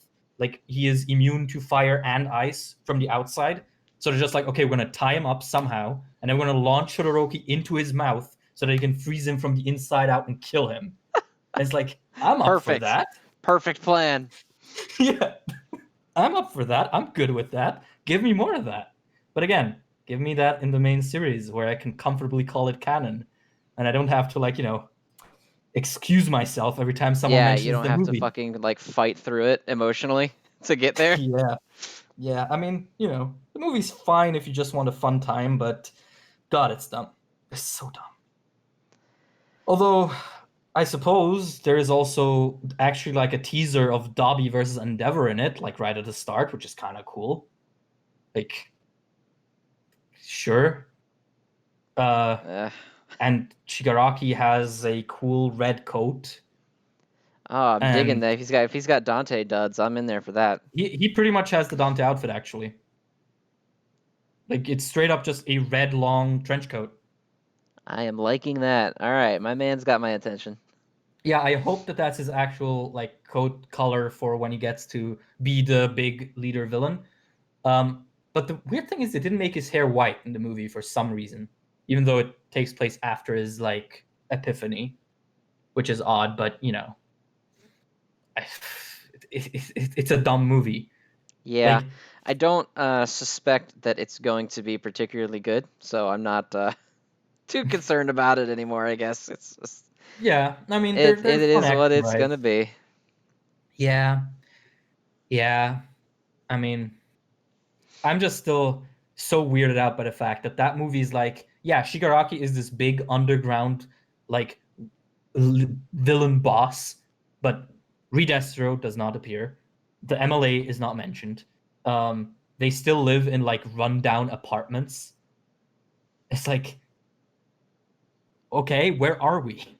Like it kind of feels like watching the Dragon Ball movies and like being like, okay, where does this fit into the canon? Well, at least with the Dragon Ball movies, they make no attempt to say that it does. They're Exactly, just but like silly shit that's going on. yeah, Um, exactly. man. So Anyway, anyway, do you want to talk about the big chungus? yeah, let's go ahead and we're already at an hour and 10 minutes, so this should be Oh, a oh short God. episode, huh? Let's go ahead and jump right into Jujutsu Kaisen. Uh-huh. Now, to be fair, this chapter is a little on the light side when it comes to dialogue. It is a chapter, just like Chainsaw Man Mm-hmm. was. But holy Mm-hmm. shit, is it a really good one? Yes. I love Mahito's new design. Now that I've seen it in motion and like had a good look at on it, like I still think I prefer his iconic, like, you know, person design, but this Yeah, like the patch dr- face. Yeah. yeah, but the dragon, he looks like a fight game character, which is cool. Like I like that. It's such a different aesthetic, and I'm all here for it. Yeah, I like the whole outfit. I guess it's not an outfit. The whole design looks cool. Also, I love the that his little bits keep breaking off because he's like Mm-hmm. fucked up, so he can't maintain it forever. Mm-hmm. Love that. Love Yuji's like I gotta fuck this guy up. Like Yeah. he's back in the game 100%. The whole Mm-hmm. fight is great. I mean, Jujutsu Kaisen fights are always great, but like Mm-hmm. sometimes they have an issue of being a little bit difficult to follow, Mm-hmm. especially when they have a lot of stuff going on at one time. And he Mm-hmm. avoids that completely in this, where Mm-hmm. it's literally just like two dudes face to face and they're throwing hands. Like that's Yeah. what it is. Yeah, and I love that both of them basically have like this goal in mind. I need to evolve to win. And for Mahito, it's my evolution will be triggered by killing Yuji, and Yuji's I will kill Mahito by doing what no sorcerer has done before, which is to willingly use the Black Flash. Like it's such a cool dynamic. That's so cool. Like they're I gotta both say, it feels like he has already been doing that. So it is a little bit of a tough sell to be like, oh, every single time he happens to hit Mahito, the Black Flash comes out. that's But he's true, not but doing it at will. that's true. That's true. But to be fair, I mean, it was said right at the introduction of Black Flash that it's kind of random when it happens, but when it happens, you have a high chance of triggering it again by accident, just because Right. you're like in that You're zone. just you're in the zone, basically. Yeah, It's like you got to be mentally in the right place to do it. yeah. Um, Which is like, yeah, like I think if Yuji now manages to like do this impossible thing that no one's ever done before, and like it's actually portrayed convincingly, that could be fucking awesome. Like that is it's just so good. I think no manga I've ever read em- encompasses the phrase rawness and swag as much as Jutsu Kaisen does. oh, for sure. And I guess it makes sense because he's talking about he needs to hit the Black Flash, but he also needs to do it at full power. So Yeah, he's got one shot, basically. yeah, yeah. Because So of so course that now, that is a little bit okay. That's a little bit less concerning about it. yeah. Because also of course now Mahito is more resistant than ever. Like his Right, like punches, his normal punches aren't doing anything. yeah. Oh man, like yeah, it was kind of light on story, but I did really like the entire imagery of it of just these two guys just fucking decking each other. Yeah, Like, and I mean through Mahito walls and and shit. Yuji have always been like I don't know if opposites is the right term, but they've always been very closely related. That their Hmm. entire growth as characters is related to one another at this point. Hmm. So it's nice to finally have just no interruptions, one on one. They're just throwing down. It really does feel like the culmination of these two as characters is right here. Yeah. And Mahito still can't touch Yuji's soul because Sukuna will kill him if he does. Hmm. So it's all just like no bullshit, no hacks, no anything. It's just which one of us is gonna beat the other one to death first. Yeah, yeah. And honestly, as like the climax of this really long arc where so much shit has happened, this like final war of attrition almost just feels so fitting. Like I'm not tired of it yet. Like I want to see, I don't know, like two more chapters, like one for like obviously next week. I'm assuming we're gonna get like the big clash where one of them wins somehow or something happens, and then one chapter after that we can get like a resolution, and then I'm fine with it.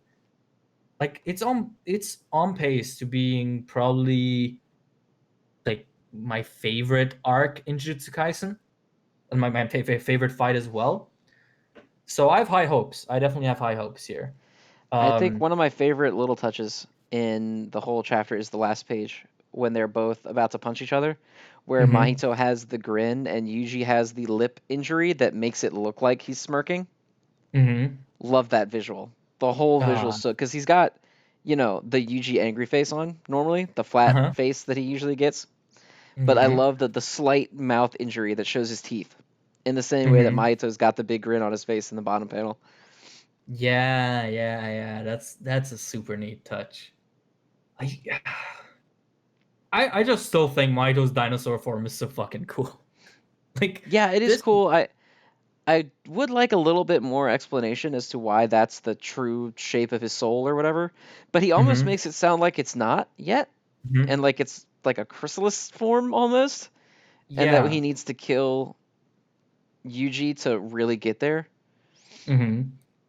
Yeah, that's true. But it is a super weird form as well because he has like this big lizard tail. He has like cornrows of hair that come out from the back. He has fucking goat legs and hooves. Right, If and I see, like his whole it's thing before was that he is a human curse. He's a curse born out of humanity not liking humanity, basically. mhm, And so it's weird that his form went from less human, like a scary looking human, to full on monster man. mhm. I don't know. I Yeah. don't know. I'm hoping we get a little bit more about it after the resolution of the fight. Mhm. Um, I do kind of agree with you from last week where this might be the end of Mahito. Yeah, right? It It is feels feeling like like we're kind that. of getting there. Either that or it's a draw and they both get away and he has to turn back to normal or something. Yeah. I don't know. I'm kind of thinking that Mahito is probably going down next week or in the next couple of weeks, but something about the way he dies is going to like twist the knife with Yuji. Like something or other. Just to give Mahito a lasting presence in the plot even after his death. Yeah, I I could could see that imagine because I him. mean, with only what 5 fingers left for Sukuna, Hmm. we're kind of at the point where we're at a headway with him. Something needs Yeah, to start happening with him. He can't just be hanging out in the background anymore. Um, exactly. we're at the point where you know Stitch Head Ghetto got away, right? Hmm. Something's got to resolve with him. We don't know if Gojo's going to be gone. If he is, we Uh-huh. need to have a little bit of time where everyone's just kind of licking their wounds and Hmm. they're reevaluating what's going to happen. We don't know Hmm. if Nobara's going to make it. We know Nanami's not going to make it. We don't know about a couple other characters. Like some people are saying Maki could theoretically have survived. I don't think so, but maybe. Um, and then we need to start bringing in these other sorcerers. Like Yuta needs to come back at some point. And I Yeah. think that if we're hitting the portion of the story where we need to start introducing these new variables and we need to start closing off the couple things that we have open, leaving Mhm. Mahito as kind of a hanger on after Jogo and Hanami and everyone is dead feels weird, I guess. Mhm. I think Mhm. that you have to kind of take the Curse gang and grow beyond them at this point Mhm. because it's obvious that, I mean, even if Mahito were to beat Yuji, if he's struggling this much against Yuji, he could not beat like Yuta. Yes. He would get Yes. tossed. Or if Gojo gets out, Mahito is not a threat again. And Mhm. so we're at this situation where this is probably as scary as Mahito's ever going to be as a character anymore. Yeah. Yeah. Um, he took out a couple major characters. He's fighting our protagonist. But in the Mm-hmm. grand scheme of things, our protagonist is not that powerful. Mm-hmm. I mean, he's not even like in universe. Deku, for example, has hit the point where he's a heavy hitter. Yeah. Yuji is not there. Yuji is Mm-hmm. like just kind of a guy with a lot of cursed power because his Sukuna fingers in him. Mm-hmm. Um, and so if Mahito gets away, and then we have the characters have their little recovery time, and these other special grades show up, and the reinforcements that we assume are coming come. Mm-hmm. Mahito, especially without his group, there's just nothing left. It's Mahito and it's Patchface Ghetto. Yeah. Who's seemingly might have a different agenda even. Yeah, well, because he wasn't part of their group in the beginning, he just agreed to help them, seemingly just to Yeah. get Gojo out of the way. Yes. Yes. Exactly. Like, yeah, I'm imagining what will probably happen is that Mahito might die, but in some way will remain like relevant in the sense of that whatever he does in his final moments will haunt Yuji or introduce some other emotionally taxing element to his character. Because I mean that's kind of the only way I can imagine him remaining in the story somewhat. Because then when you flash back to Mahito or when you have to show Mahito in Yuji's mind or whatever, you can show him in his iconic form, which is a lot more marketable. Because like Because I it's not don't a no face monster man. exactly, and also it's been around for much longer, and the anime is showing him just now, so Right. just makes more sense. Does That's also. Hmm? does Mahito know about the vow between Sukuna and Yuji? He assumes there is one. I mean, I think last chapter he said that you probably have some sort of deal going where you can come out at any point. I know you're shrewd like that, so he probably does have an idea that something like that is possible, I but I mean, don't he think he could. knows properly. That could be a bomb he could drop on Yuji, I guess. That, by the way, you think that you're in control of it, but you're not at all, Hmm. and you don't know when you're gonna lose control again or something. I don't know because I can't think of anything he could say to Yuji unless it is what Nanami refused to tell him that we don't know yet. Nanami, or do you mean Toto? Nanami, when he's about to die. And he says, I can't say that to Yuji because if I do, it'll be a curse over him. Oh, okay. Yeah, because Toto said another thing where he's like, it's not the time to tell brother that. Right. So And it I must be don't, something. right. And I don't know if it's both of them know the same thing. I assume Mm-hmm. so, because I don't know why you'd have two different characters with two different important pieces of information. Uh-huh. And it can't be that Gojo is gone because I think Yuji already knows that. Yes, he knows that. Yes. Mekamaru told Right, him, I when he believe. was a little earpiece man, he Yeah, told him. exactly. Right. And he already knows what happened to Nobara. Fushiguro is alive. Mm-hmm. So I don't know what it could be based on what's happened so far. He knows Nanami's dead. Yeah, he saw it, Yeah, he so watched it happen. And the same thing with Nobara. He watched yeah, it happen. The only character whose fate he doesn't know about is Megumi, but we know Megumi's alive because Sukuna didn't let him die. exactly. I'm almost wondering if it has anything to do with like I don't know, either like Jujutsu Society being on his ass again, or if it has something to do with like his bloodline or his cursed technique, or perhaps it's like something new they learned about how Sukuna works. I don't know. Like I feel like that's one of those mysteries where we really have like nothing to go off of. Like it's Yeah, I not mean, we like really don't because, like, I can't imagine it's something like, oh, the higher ups have already decided when this is over, they're going to kill you. Because I don't feel like Toto would be a kind of character to be like, okay. Like, Mhm. I feel like Toto would fight that. And I don't think Nanami would just casually tell him that either. Yeah, So I exactly. feel like it's not something directly related to him.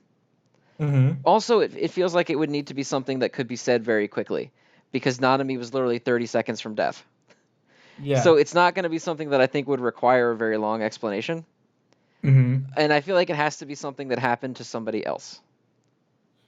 Yeah. Either somebody Yeah. else or something else of relevance to Yuji. It can't be something directly related to him because Toto just doesn't seem like a character who would shrug that off. If someone was like, "Oh, Yeah. by the way, we're executing Yuji," and Toto likes him a lot, I don't think Toto would vibe with that. He wouldn't just be like, "By the way, brother, they're gonna kill you after this fight. All right, let's go do it." Yeah, exactly. That um Yeah, I like even with the who the fuck is inside ghetto thing, we do have more leads because we do have that ancient sorcerer Kamo, who it Right. might be. But with this thing, we have like no clue. Like, I guess we'll just have to wait. Like, I don't know how much we can even like try and speculate here because it's probably operating off plot elements that we That haven't we even just been don't know introduced yet. yet. Yeah. Yeah. And Yeah. someone said in the comments of one of the videos that we should look into the actual folklore behind Hmm. Ryomen Sukuna to learn more about him. And boy, I tried. That shit is not Uh-huh. easy to find Yeah. Yeah. because Ryomen Sukuna is a villain in just about 748 different video games. Yes. And so, holy shit, is it really hard to find? And I found like one page on him, and it was a very brief overview of like, he has two faces. He represents brothers. He has two sets of each limb. That's neat. Like that was it. I was trying to Hmm. find like an actual, some sort of literature to read about him, and it was he's a boss in fucking Dark Souls and shit. And it's like not helpful at all. So I did Yeah. try, commenter. I tried my best to look for some clues in there, and boy, could not find anything. Yeah. That's the problem, right? Because Ryumen Sukuna is actually a really popular thing to reference in Japanese media. So it's kind of difficult to find a lot of info. I mean, it's the same with a lot of things in Jujutsu because Jujutsu kind of draws from the popular pool of Japanese folklore to reference. Like Ghetto's thing he does in the prequel is called the Night of a Thousand Curses or the Parade of a Thousand Curses, which is a reference to the Parade of a Thousand Demons, Right. which is referenced in everything. Like fucking Monster Hunter referenced that. Yeah, I mean, And there's a Monster whole Hunter has manga no about plot. that. Yeah. So, I think it's difficult to really succinctly um, extract lore like that out of the folklore unless you live in Japan and you've Right. absorbed it through cultural osmosis. Or, you Uh, just have Japanese folklore at the forefront of your culture. Like it's super easy to find Norse gods and shit. But that's trying to also find true. like demons of Japanese folklore is fucking impossible. That is true. But that's how we Westerners get exposed to these things through anime. Like Pretty no much. one no one knew what the fuck a Kurama was until, you know, two separate mangaka decided to get really famous while using that in their story. Right. So, that's kind of how it goes, I suppose. Yeah, I suppose it is what it is. It do be what it do be. And it do be that because it don't be anything else. Correct. Hmm. Determinism. Yeah. It is what it be. Yes, because it isn't what it isn't. Correct. Um, Anything else on Jugabutsu Kakaisen or I don't think so. I mean, other than just like, boy, I'm looking forward to the rest of it because yeah. I think this arc is kind of in a similar place with the My Hero War arc, where it feels like you can't really introduce anything else.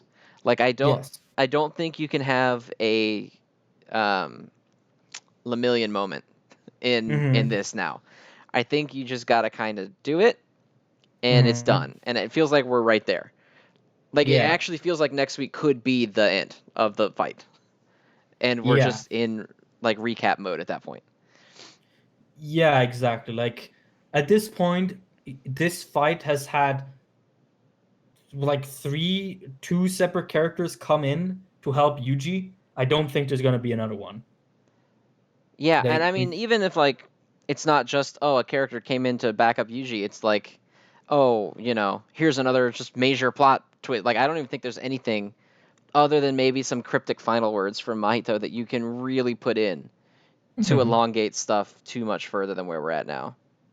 Yes, exactly. I'm actually really excited to see what Maito says at his potential end because one thing that's always been really interesting to me is not just that Maito supposedly represents the hate between humans, but the fact that isn't even known. He thinks he was born from the hate between humans, and that's an important detail That's true. that I wonder if that'll ever come up. If it's like he never was that to begin with, because that could be interesting. Because like his whole thing has been about self-discovery, and at the end of the road, he realizes he was something completely different. Like it could be interesting. Yeah, Um, and he was always the one that Maga Geto seemed to like the most. mhm. Like he never seemed to give a shit about the other ones, Uh-huh. but he seemed to have like a friendly-ish relationship with uh, Mahito. So I Yeah, don't know. There's got to exactly. be something special about him in comparison to the others. Yeah, exactly. It's just so interesting. Like the entire way curses work is just such an interesting concept. And the fact that they themselves might not exactly know what they are as like a mirror to us humans who, we're just born. I wasn't Right. born thinking I am the human that represents obsessing over hero cartoons, right? Like Right. I'm just a guy. Yeah, and I Uh mean that's true. And it's interesting that their whole like little gang, their whole thing was, curses are the real humans. yeah. There's a lot of parallels between the two of them, and it didn't seem lost on them as Mhm. characters that was the case. Mhm. I don't know, man. There's a lot of places it could go, and I want it to go to all of them. Yeah. Like, oh man, once Jujutsu has like matured a bit more and there's like, resolved plot points, ooh, those video essays are going to go off. Oh Like yeah, there's there's gonna so be a much million cool of those. there is so much cool shit you could do. Oh my God, like doing like a video on Gojo or something. That could be fantastic once you have like a proper image on him. But The yeah, least explained character in the lore. that's the thing though. I think there's actually a lot explained about him just through implication. Yeah, he's a character where he's almost kind of like All Might in that explaining him feels unnecessary Yeah. because he's just kind of a force of nature. Like you can like he had that backstory arc with him and Geto, and Hmm. all the different stuff that happened to them when they were younger, and his growth from it, and how he kind of got so overpowered because like he was still strong, but he got Hmm. broken at the end of that. That was when Yeah. he went into ridiculous territory. Yeah. Um, and that's fine, but like it's the same as like going into all of the explanation as to why All Might happens to be really good at One for All and nobody else was. Like it's just not prudent information. Yeah, exactly. Like Gojo is strong because he's Satoru Gojo. Like that's Well, it. right. I mean, that was the whole thing. Is he strong because he's Gojo, or is he Gojo because he's strong? Like, what is I, it? But the, ultimately, the that just doesn't matter that much. yeah, the final plot twist will be that Gojo is actually some Japanese dialect that can be translated into strong. So the entire joke was just that. It's just that he is a large man. Yeah, like Yeah. it just doesn't feel that important to anything to know why he's that powerful as much as what he does with it, and hell, when we're ever gonna see him again, if that. Hmm. So Yeah, for sure. Like, I really hope he comes back. Like, I really yeah, me want too. more on him. I don't think that he necessarily carries the show or anything like that. Like I don't think Mhm. Jujutsu Kaisen will be bad without him because as we've seen with Shibuya, it's been hot every week and he has not been part of it at Exactly. all. But it just feels like something is missing without him. Like there's a level of charm that he has that the majority of the other characters don't have by Yes. virtue of being this overpowered like monstrosity who doesn't have to take the world seriously. Yeah. What is some character? I don't remember who calls him this. It's either Geto or like Nanami, where they say he has like a special kind of irreverence for anything, like he just doesn't give a shit. Uh-huh. It's I like, think that's Nanami, yeah, where actually. it's just like a special kind of like not giving a fuck about anything Yeah. Which is because of just who so he is. cool. Right, and it's Yeah. it's a character trait that nobody else can really share with him because no one can share the experience that he has of Yeah. being this like overpowered world ender. So you have a lot of characters that take the world very, very seriously. And, Hmm. it's all very heavy and serious to them, even sort of in a way where this might be a little bit where he differs from All Might, whereas All Might has a lot of stake in the aspects of the world staying the way they are. Whereas Hmm. Gojo is like, everything kind of sucks and I just don't give a shit about it. And I want to make it better, but I'm not going to sit around and like mope and complain or be worried about it. I'm just like, fuck the higher ups. I don't care. Yeah, Tell me what to but do. See what happens. Like, I also do like one of my favorite aspects about this character is the fact that he has the power to literally wipe out Jujutsu Society if he wants to, but he knows that that wouldn't solve anything, and therefore he chooses to change it through the next generation. I think that's so cool. Like it almost makes him ironically powerless when it comes to change to large societal changes, right? Because he could kill all the higher ups, but that wouldn't change anything. So in the end, what he has to rely and trust in the next generation that he guides. And I just think that's so cool, especially when you have when he says things like, when he has Jogo in the Infinity, he says, "It's ironic, isn't it? When one is given everything, one cannot do anything." And it's like, that's his deal. That's his thing, right? It's so right. Yeah, cool. exactly. And it's, I don't know of an eloquent way to basically say that, like, a lot of what makes him cool is that he's just cool, and that's what it is. Like, Yeah, I don't mean to sound like my monkey brain explodes when Gojo's on the screen, but it kind of does. But it like, absolutely does. yeah, it kind of does.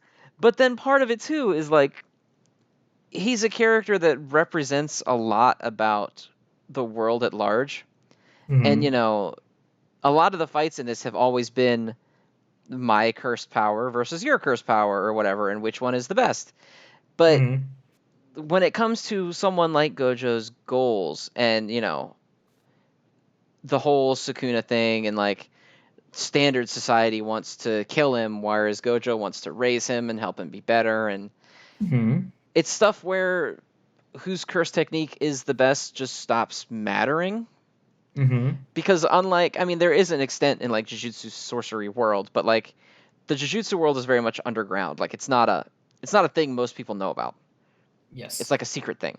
So as whereas Hmm. All Might is like, I'm the super president of everything. Everyone loves me, and I just go Uh-huh. around and flex for the camera. Like Jujutsu sorcerers are like that for Gojo, but the world isn't. And Hmm. so like it kind of just feels like he's a guy who can do whatever he wants, but only up to an like I don't know if up to an extent is the right phrase. But like he's limited very much as well by the scope of just the way the universe is. That he Hmm. can do whatever he wants to anyone and no one can tell him no, but up to a point, what does it matter? Yeah, yeah. I just Like rambled for a very long time and I'm sure that only makes partial sense. But like, no, no, I think you did hit it on the head. I do think that. yeah, he just Like feels like a character where ultimately he can say fuck your rules, I can override you whenever I want and I can do whatever I want to do, but that isn't always in his best interest to do that. Even though hmm. there's no actual ramifications that could ever happen to him, like nobody in that universe could ever be like, I'm punishing you for this thing you did. You're in trouble now, mister. He's like, fuck you, I'm leaving. Hmm. But like Yeah. he has goals that go beyond just don't mess with me. And so that Yes. those goals and those interests kind of shackle him to an extent to Uh-huh. to have to play by the rules more than he wants to. Like in the recent anime episode where he confronts the principal of the Kyoto school because he's like, "Hey, Oh. I know what you did," and his assistant's like, "I'm gonna get you in trouble," and he's like, "Whatever, shut up. I'm just gonna go Yeah. keep talking." And all the Uh-huh. the other guy the whole time he's like, "Oh wow, you're awfully rude," and Gojo's like, "I don't care." The whole time he's like, "Literally, I do not care what you're gonna say to me. I'm telling you right now, don't Yeah, fuck with which is me." just But he it, could have just killed that guy, and he didn't because he uh-huh. has to kind of straddle that line of like, I can't just ruin everything because I want to make things better. And if it's bad enough to be worth like completely destroying, is it worth trying to make it? It's like, I don't know. I just really like the whole point of like he can do whatever he wants whenever he wants to do it, but the limitations that are set on him are by him. Hmm. He has his own like whole set of morality where he can't make these decisions because if they do, it would just upset his own goal.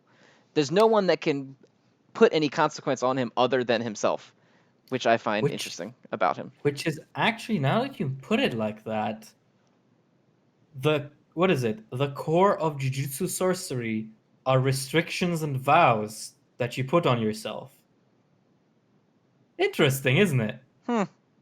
Like, I wonder if that has some sort of relevance. The fact that he basically limits himself despite his enormous power, if that has any ramifications for his actual abilities.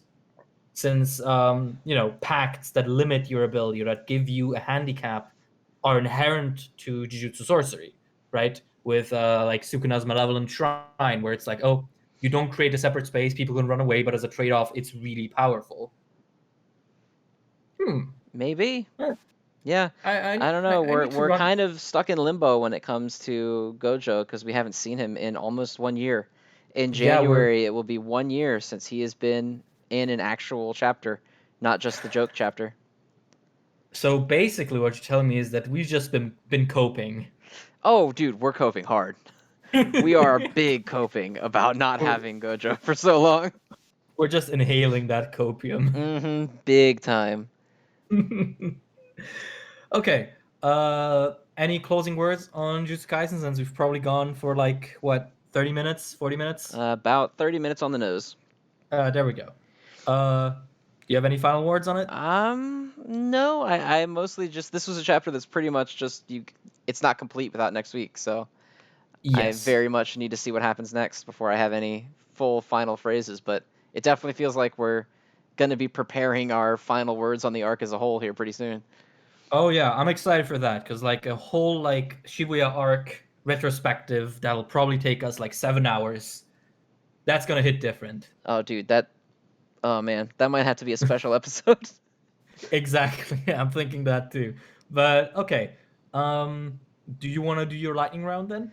Yeah, I'll go ahead and just jump through it real quick. Dr. Stone, awesome this week for anybody who's following that. Mashal was pretty interesting this week. Nothing crazy happened, but we're getting some, you know, plot development. So Mashal heads, you got fed this week. Sakamoto Days was still really good. I still like the idea behind it. I could see it kind of getting silly after a while, but has not hit that point yet, obviously, in only two. Undead Mm-hmm. Unluck, I don't know, man. Sure don't know. It happened. She finally admitted that she loved Zamba Man, and she's telling him when Uh-huh. they're gonna meet in the future. And then she says the phrase, "I'm gonna try to run away, but make sure you catch me," which makes me uncomfortable because Mm-hmm. when she's running away, he's literally attempting to rape her, which is probably not what she meant when she told him this. But Uh-huh. it happened. Uh-huh. Build King, still a lot of words in it all the time. It was a little bit Yeah. better about it this week, and hopefully it keeps Mm-hmm. trimming down, but it's still a problem. So Mm-hmm. that's that. And that's Spy Family. Spy Family was bomb, and it's always bomb, and you should read it every single time it comes out. All right. Well, yeah, like Bill King is so weird. Like, I want to like it. I really do.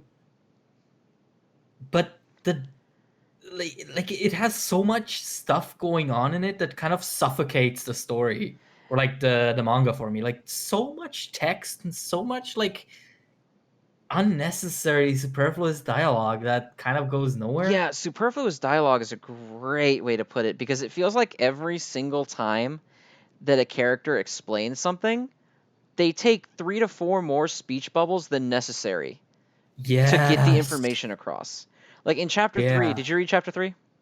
Yes, I read it. I read it Yeah. actually 3 times because I kept accidentally skimming because I was getting bored. Yeah, so like when they're explaining Hammer Island is located in the eye of a giant typhoon. The typhoon's been raging for dozens of millennia with no sign of moving or stopping. They call it super rotation, a monster of nature said to have once covered half the world. The clouds expand all the way from the upper atmosphere down to the ocean floor. Dude, you could have gotten that exact same explanation with like a quarter of those lines. Yeah. Like Like it's there's a just so typhoon. full. It's like why do we need to know it's called super rotation? You're never going to use that phrase again. Ever. Mm-hmm. And Yeah. that wasn't even like the wordiest panel.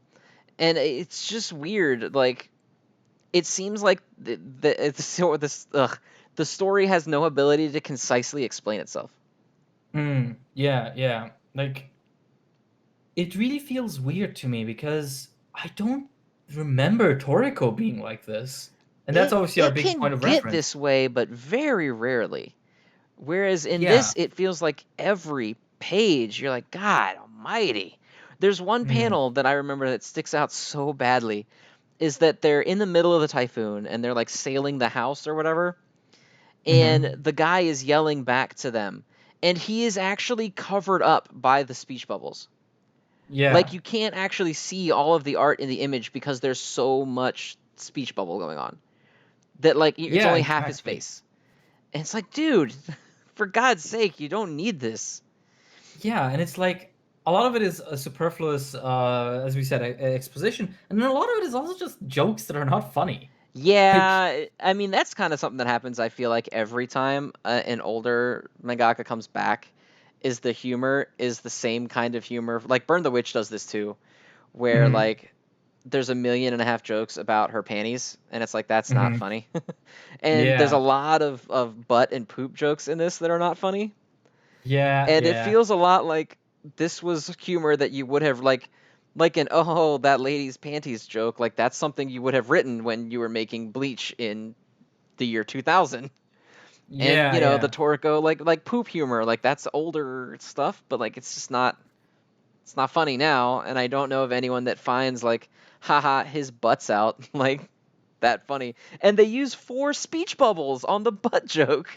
yeah, exactly. They use like three speech bubbles accusing him that that he shat his pants, and then he's Yeah, like, that he only like a pooped his little. pants, and they had to have like 3 panels arguing about it. Yeah, it's unfortunate. Like I want to like it, but I find myself just not engaged, and the main character is really not as likable as I thought he was in the first In the chapter. first chapter, he very much had like a Kid Goku vibe. I Uh-huh. don't feel it as much anymore. Yeah. Eh, Probably doesn't help that his catchphrase is among the most like obnoxious ones I've seen in manga. Like, I'm going to build peace. Like, yeah, come on. it's long and feels dumb. Like, Yeah. when you have other people's things, you think of like Naruto or Luffy, where it's just like I'm going to do the thing. This thing Uh-huh. exists in the world, and I'm gonna do that thing. And it's like Hmm. okay, but like build peace feels like he wanted to make a manga about houses, and he's like, how the fuck do I, what do I, what pun on this do I use? And that's Yeah. just the one he landed on, and it's like, okay. What?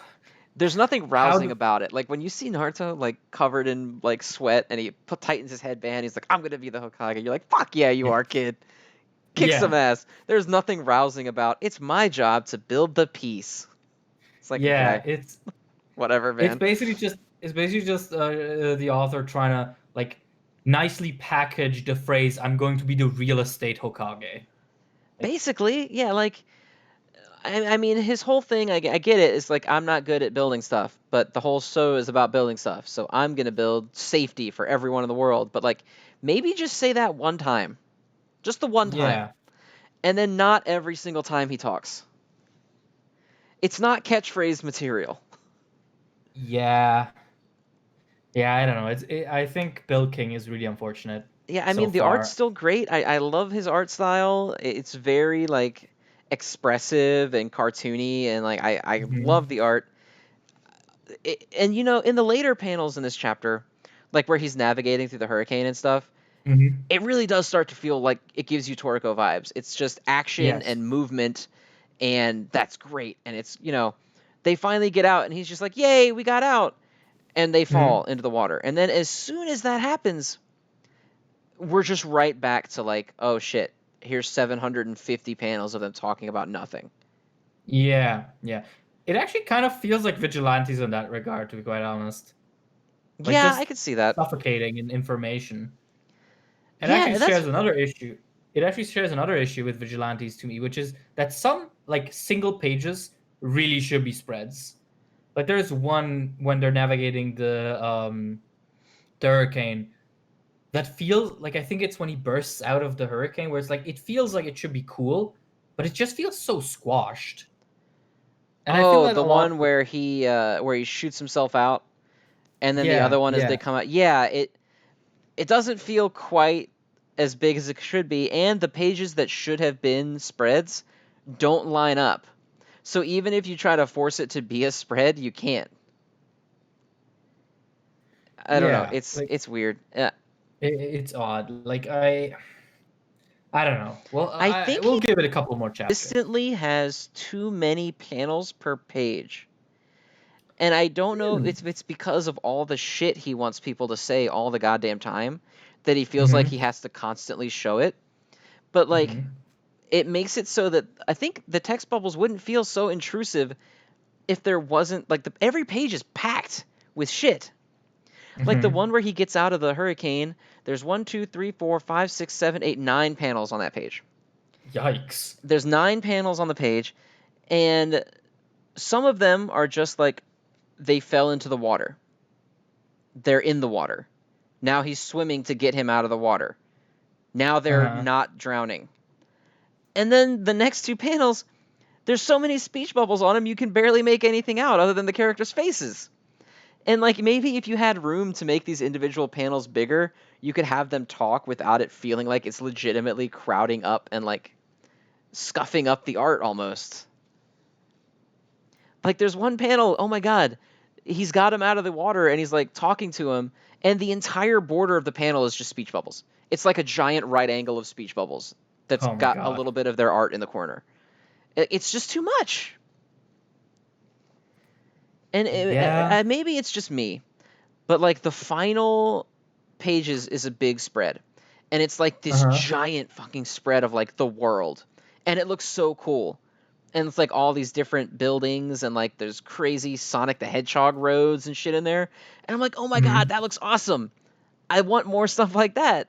But every time characters are on the screen sharing any information, they just can't do it.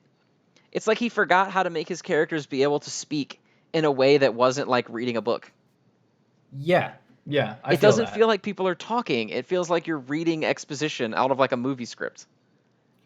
Yeah, I actually that's actually a really good way to put it. Like the only way to spice it up, the only way he spices it up pretty much is to have the main character be stupid and ask everything about everything twice, and having the what's his name, the guy who has his butt out half the time. Oh, Uh, the guy, the teacher guy. yeah, having him say "I say" at the end of his phrases. Like that's it. Aside from that, it's like reading an outline, pretty much. Right, yeah, nobody's speech feels like it has all that much personality to it, I guess. Like the main character Yeah. does to an extent, but he still feels like he's a work in progress that he hasn't quite figured out yet. Mm-hmm. Cause like he wants him to be the carefree Kid Goku-esque kind of character was the vibe I got from the first chapter, but he very much doesn't feel like that anymore. Like he's too knowledgeable about what's going on, but he's not Mm-hmm. like he doesn't pull off a convincing Luffy either, I think for similar reasons.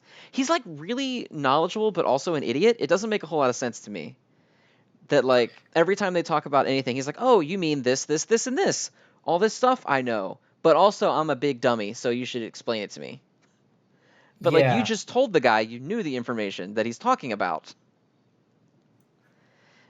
I think that he just needs to figure out, and I don't know. Like again, I'm not a fucking mangaka or anything, so I'm not trying to lecture someone who has years of experience in the field. But it feels like he doesn't really know who his characters are yet, and they're all just kind of nobody right now. Mm-hmm. Yeah. Yeah, they really just it doesn't feel like a cast I'm particularly like a cast that I'm particularly interested in, right? Like it just feels like a bunch of nameless manga characters at this point. Like I think the main character is called Kontachi. I don't know what his counterpart is called. I think the butt guy is called Renga Nana. is his buddy.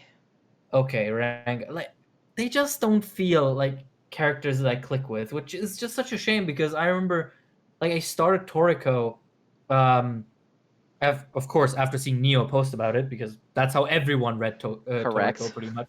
Yeah. Shout out to Neo. Love him. And like chapter 1 I was into it because Toriko was just such a fun guy. He was like first of all, he was an actual adult, which was interesting for a shonen story.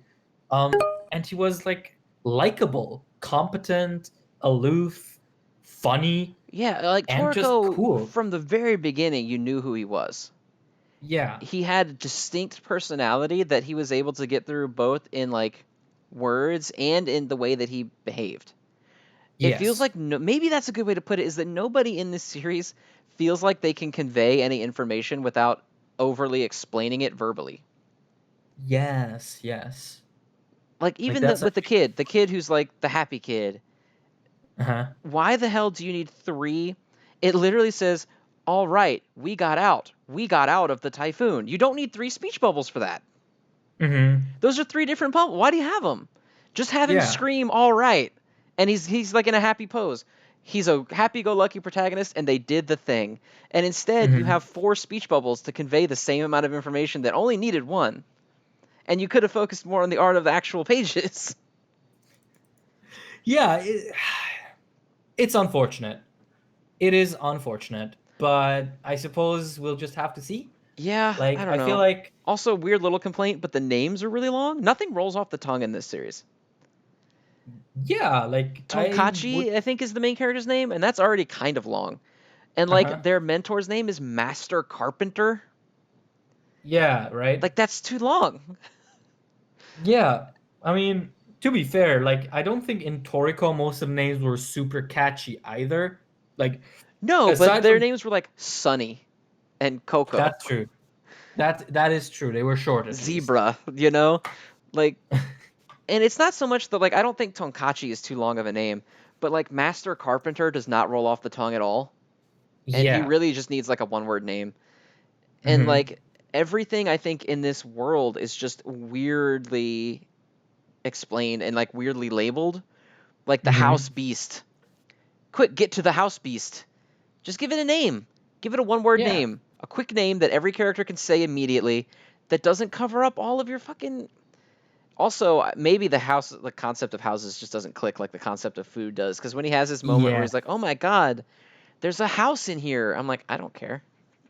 Yeah. I don't give a Like shit at all. I think the at concept first, of it being about food in Toriko really let him like pop off with cool monster and animal designs and stuff, and like cool plants and like worlds. But like a fucking house just looks like a house, man. yeah. Yeah, like I know we kind of praised it at the beginning that it is about something as unorthodox as building, which is not like the most common topic to have in the shonen manga. But of course, when you do an unorthodox topic, you kind of have to do it right, which is what Right. Toriko did. This does not feel as competent at the building stuff as Toriko felt competent at the food stuff. And I read the one shot right before the first chapter came out. And did you ever Hmm. read that? No, So in still the one not. shot, I don't know if this is supposed to be the same character or not. Uh huh. But in the one shot, he's actually competent at building stuff. And Oh, okay. the fight is not, he doesn't fight. The house fights. It's like a living thing that becomes like a mecha when it has to defend itself. Oh, And like he has okay. interactions with the house. Like it's just a house. It can talk, and like it's a. And Oh, so it was really interesting. neat because the main character could fight a little bit, but like not really. Like he had moves Hmm. where he would shoot nails and stuff because he was like a builder. So he fought with a Yeah. hammer and almost like Nobara style, like with a hammer and nails, and that was his thing. But Uh then huh. like when shit got serious, the house did the fighting, and like the house was part of the story. It was a major character. Whereas right now they're being treated like they're just like this awe-inspiring concept. Oh my god, it's a house in this place where you would not normally have a house. And they don't feel connected to the world. Like the food always felt connected to the world because the food was these animals that they were fighting and these Yeah. legendary crazy locations of like monster hunter-esque beasts and stuff. Like whereas the houses are just like fucking here and doing nothing. They're just houses Yeah. in rain. Yeah. Like it definitely does not feel as competent. It definitely feels like it kind of feels like it's spinning its wheels a bit and not really getting into any of the like potentially interesting stuff regarding the houses. But at the same time, ironically, building might not be the best element to center your world building around. Because Well, with building might not be the best thing to center your world building around when none of your fucking characters are any good at it. yes, and also like with Toriko, I feel like because food means animals, means like biology, that was an immediately interesting like aspect of the series. Like you could have these weird creatures and actually explain them to a certain extent, because how to hunt them and how to eat them was a big part of the show. I just don't see how you're going to do that with building, especially the way it's being like progressed right now. Right. Like I think the one So, shot was way better than anything they've had in the actual series so far. Because again, uh-huh. the main character could build, and it was almost like how he fought. Like he fought by making Okay. shit, which was cool. Yeah, yeah. Which, fine, awesome. And then like again, the house that he built was relevant to the plot. It was like important. It was a Mm-hmm. character. And his whole thing was that like he would build houses for places that needed them. And then there was a Mm-hmm. whole government agency like, I'm going to get your house. And like there was a whole thing about it. It was cool to me that like it was a weird concept that felt vaguely Toriko-esque because he was already good at it, like because Mm-hmm. Toriko starts out as already like, I'm one of the best hunters in the world and stuff. Mm-hmm. Um, Yeah. and so you never really had to have the, I don't know how to do this. Can someone explain the entire concept to me kind of thing? Mm-hmm. Yeah. And That's like I what guess that Komatsu was for, pretty much. right, Komatsu was like the chef. And it was cool in Mm-hmm. Toriko because you always had the balance between the hunter and the chef. The hunter could do all Mm-hmm. this stuff, but he can't cook the food. Only the chef can cook the Mm-hmm. food. The chef can cook Mm-hmm. whatever he wants, but he can't get the food. So there's always this dichotomy, whatever it is, Yes. between them where they're both integral to the way the world runs, and one of the people that's integral to the way the world runs cannot fight, Mm-hmm. which was always cool to me. It's like hunting was a big part of Toriko, but the hunting meant nothing without the preparation. You Yes. can't do Yes. that really with building unless Mm-hmm. you're like a building soldier who defends buildings or something. I don't know. So like it doesn't work in the same way. You can't frame the world in the same way. So you need to have your main character not be just some incompetent. He feels like Gone from Hunter x Hunter. It's like, why are you here? Every other character is better at this shit than you. Why are you here? Oh, there we go. Now we have the Hunter x Hunter squad on our Hey, I ass. love Hunter x Hunter, all right, but Gone sucks. You Oh, pull let's go. you pull him out of that and you make kill him with the main character, and that shit is way better. Uh, Let's go. that's all I'm saying. But like, it just feels like that, where like every time he does something, he's like, "Oh well, I'm gonna build peace." That just means that Mm-hmm. you punch shit good. But why do you need to do that in this world if the whole world's about building houses? Yeah, yeah. I don't It. understand why you need to be able to fight. Like right now, you're Mm-hmm. fighting a hurricane. It's not even like bad guys. You're just Mm-hmm. fighting nature. Yeah. It really, there really is this weird disconnect. I feel like that. I don't know if that's going to be resolved anytime soon, because we are, of course, only 3 chapters in. Like, I definitely say, like, I probably won't make my actual judgment on the series until we have, like, at least a volume's worth of chapters. So, like, 10-ish, 11, whatever. Like, I feel like that will probably give us a better picture of, like, what we're in for, because these could all just be, starting pains, you know. Yeah, for sure. Uh, I mean, Jujutsu Kaisen wasn't as good as it is now at chapter 3, so you know, I guess No, we'll no, just it have definitely to wait. wasn't. But it just feels like I don't know. Maybe I'm judging it more harshly, and I think I probably am because it's a returning mangaka. It's not a new series it's from a new guy. It's from Yeah. someone who I've seen work from, and I know that they can make it good. And so, like, Yes, you I put the think. beginning chapters of Toriko up to the beginning chapters of Build King, and it's just not. It's not a Yeah, no contest. comparison. Yeah, yeah, of course. That's true. That's true. Like the fact that this is a returning mangaka, of course, creates a different standard, because of, like, I brought up Jujutsu Kaisen, but Jujutsu Kaisen was Akutami's first stint in Weekly Shonen Jump, whereas here is a veteran of the industry. Right. So yeah, I hope this will be. I don't know. I hope it'll eventually turn out more like Burn the Witch and less like Samurai 8. Yeah, it's really feeling like a Samurai 8 thing Oh, right now. well, I am not as emotionally invested in Toriko as I was in Naruto, so I doubt I'll get as angry at it as I do to all the Kishimoto related stuff. So there's at least Well, that, I yeah, guess. that's nice. Hmm. But yeah, I don't know. I Uh. hope it turns it around. Same. Is there any other series we want to mention before we go off? I don't think so. I think we're at about 2 hours, so it's probably a good time to pull the plug before we really start letting these episodes become unwatchable. That's a good point. I think that's a very, very reasonable choice. In that case, yeah, hope you guys enjoyed it. Thank you for joining us every week. We love doing it. I hope you had fun, and that's it from me this week. All right. I hope it's clear we enjoy doing it because it's longer every week. Yeah, pretty much. All right, everybody. Uh, Bye. yeah, bye. Take care. Bye bye.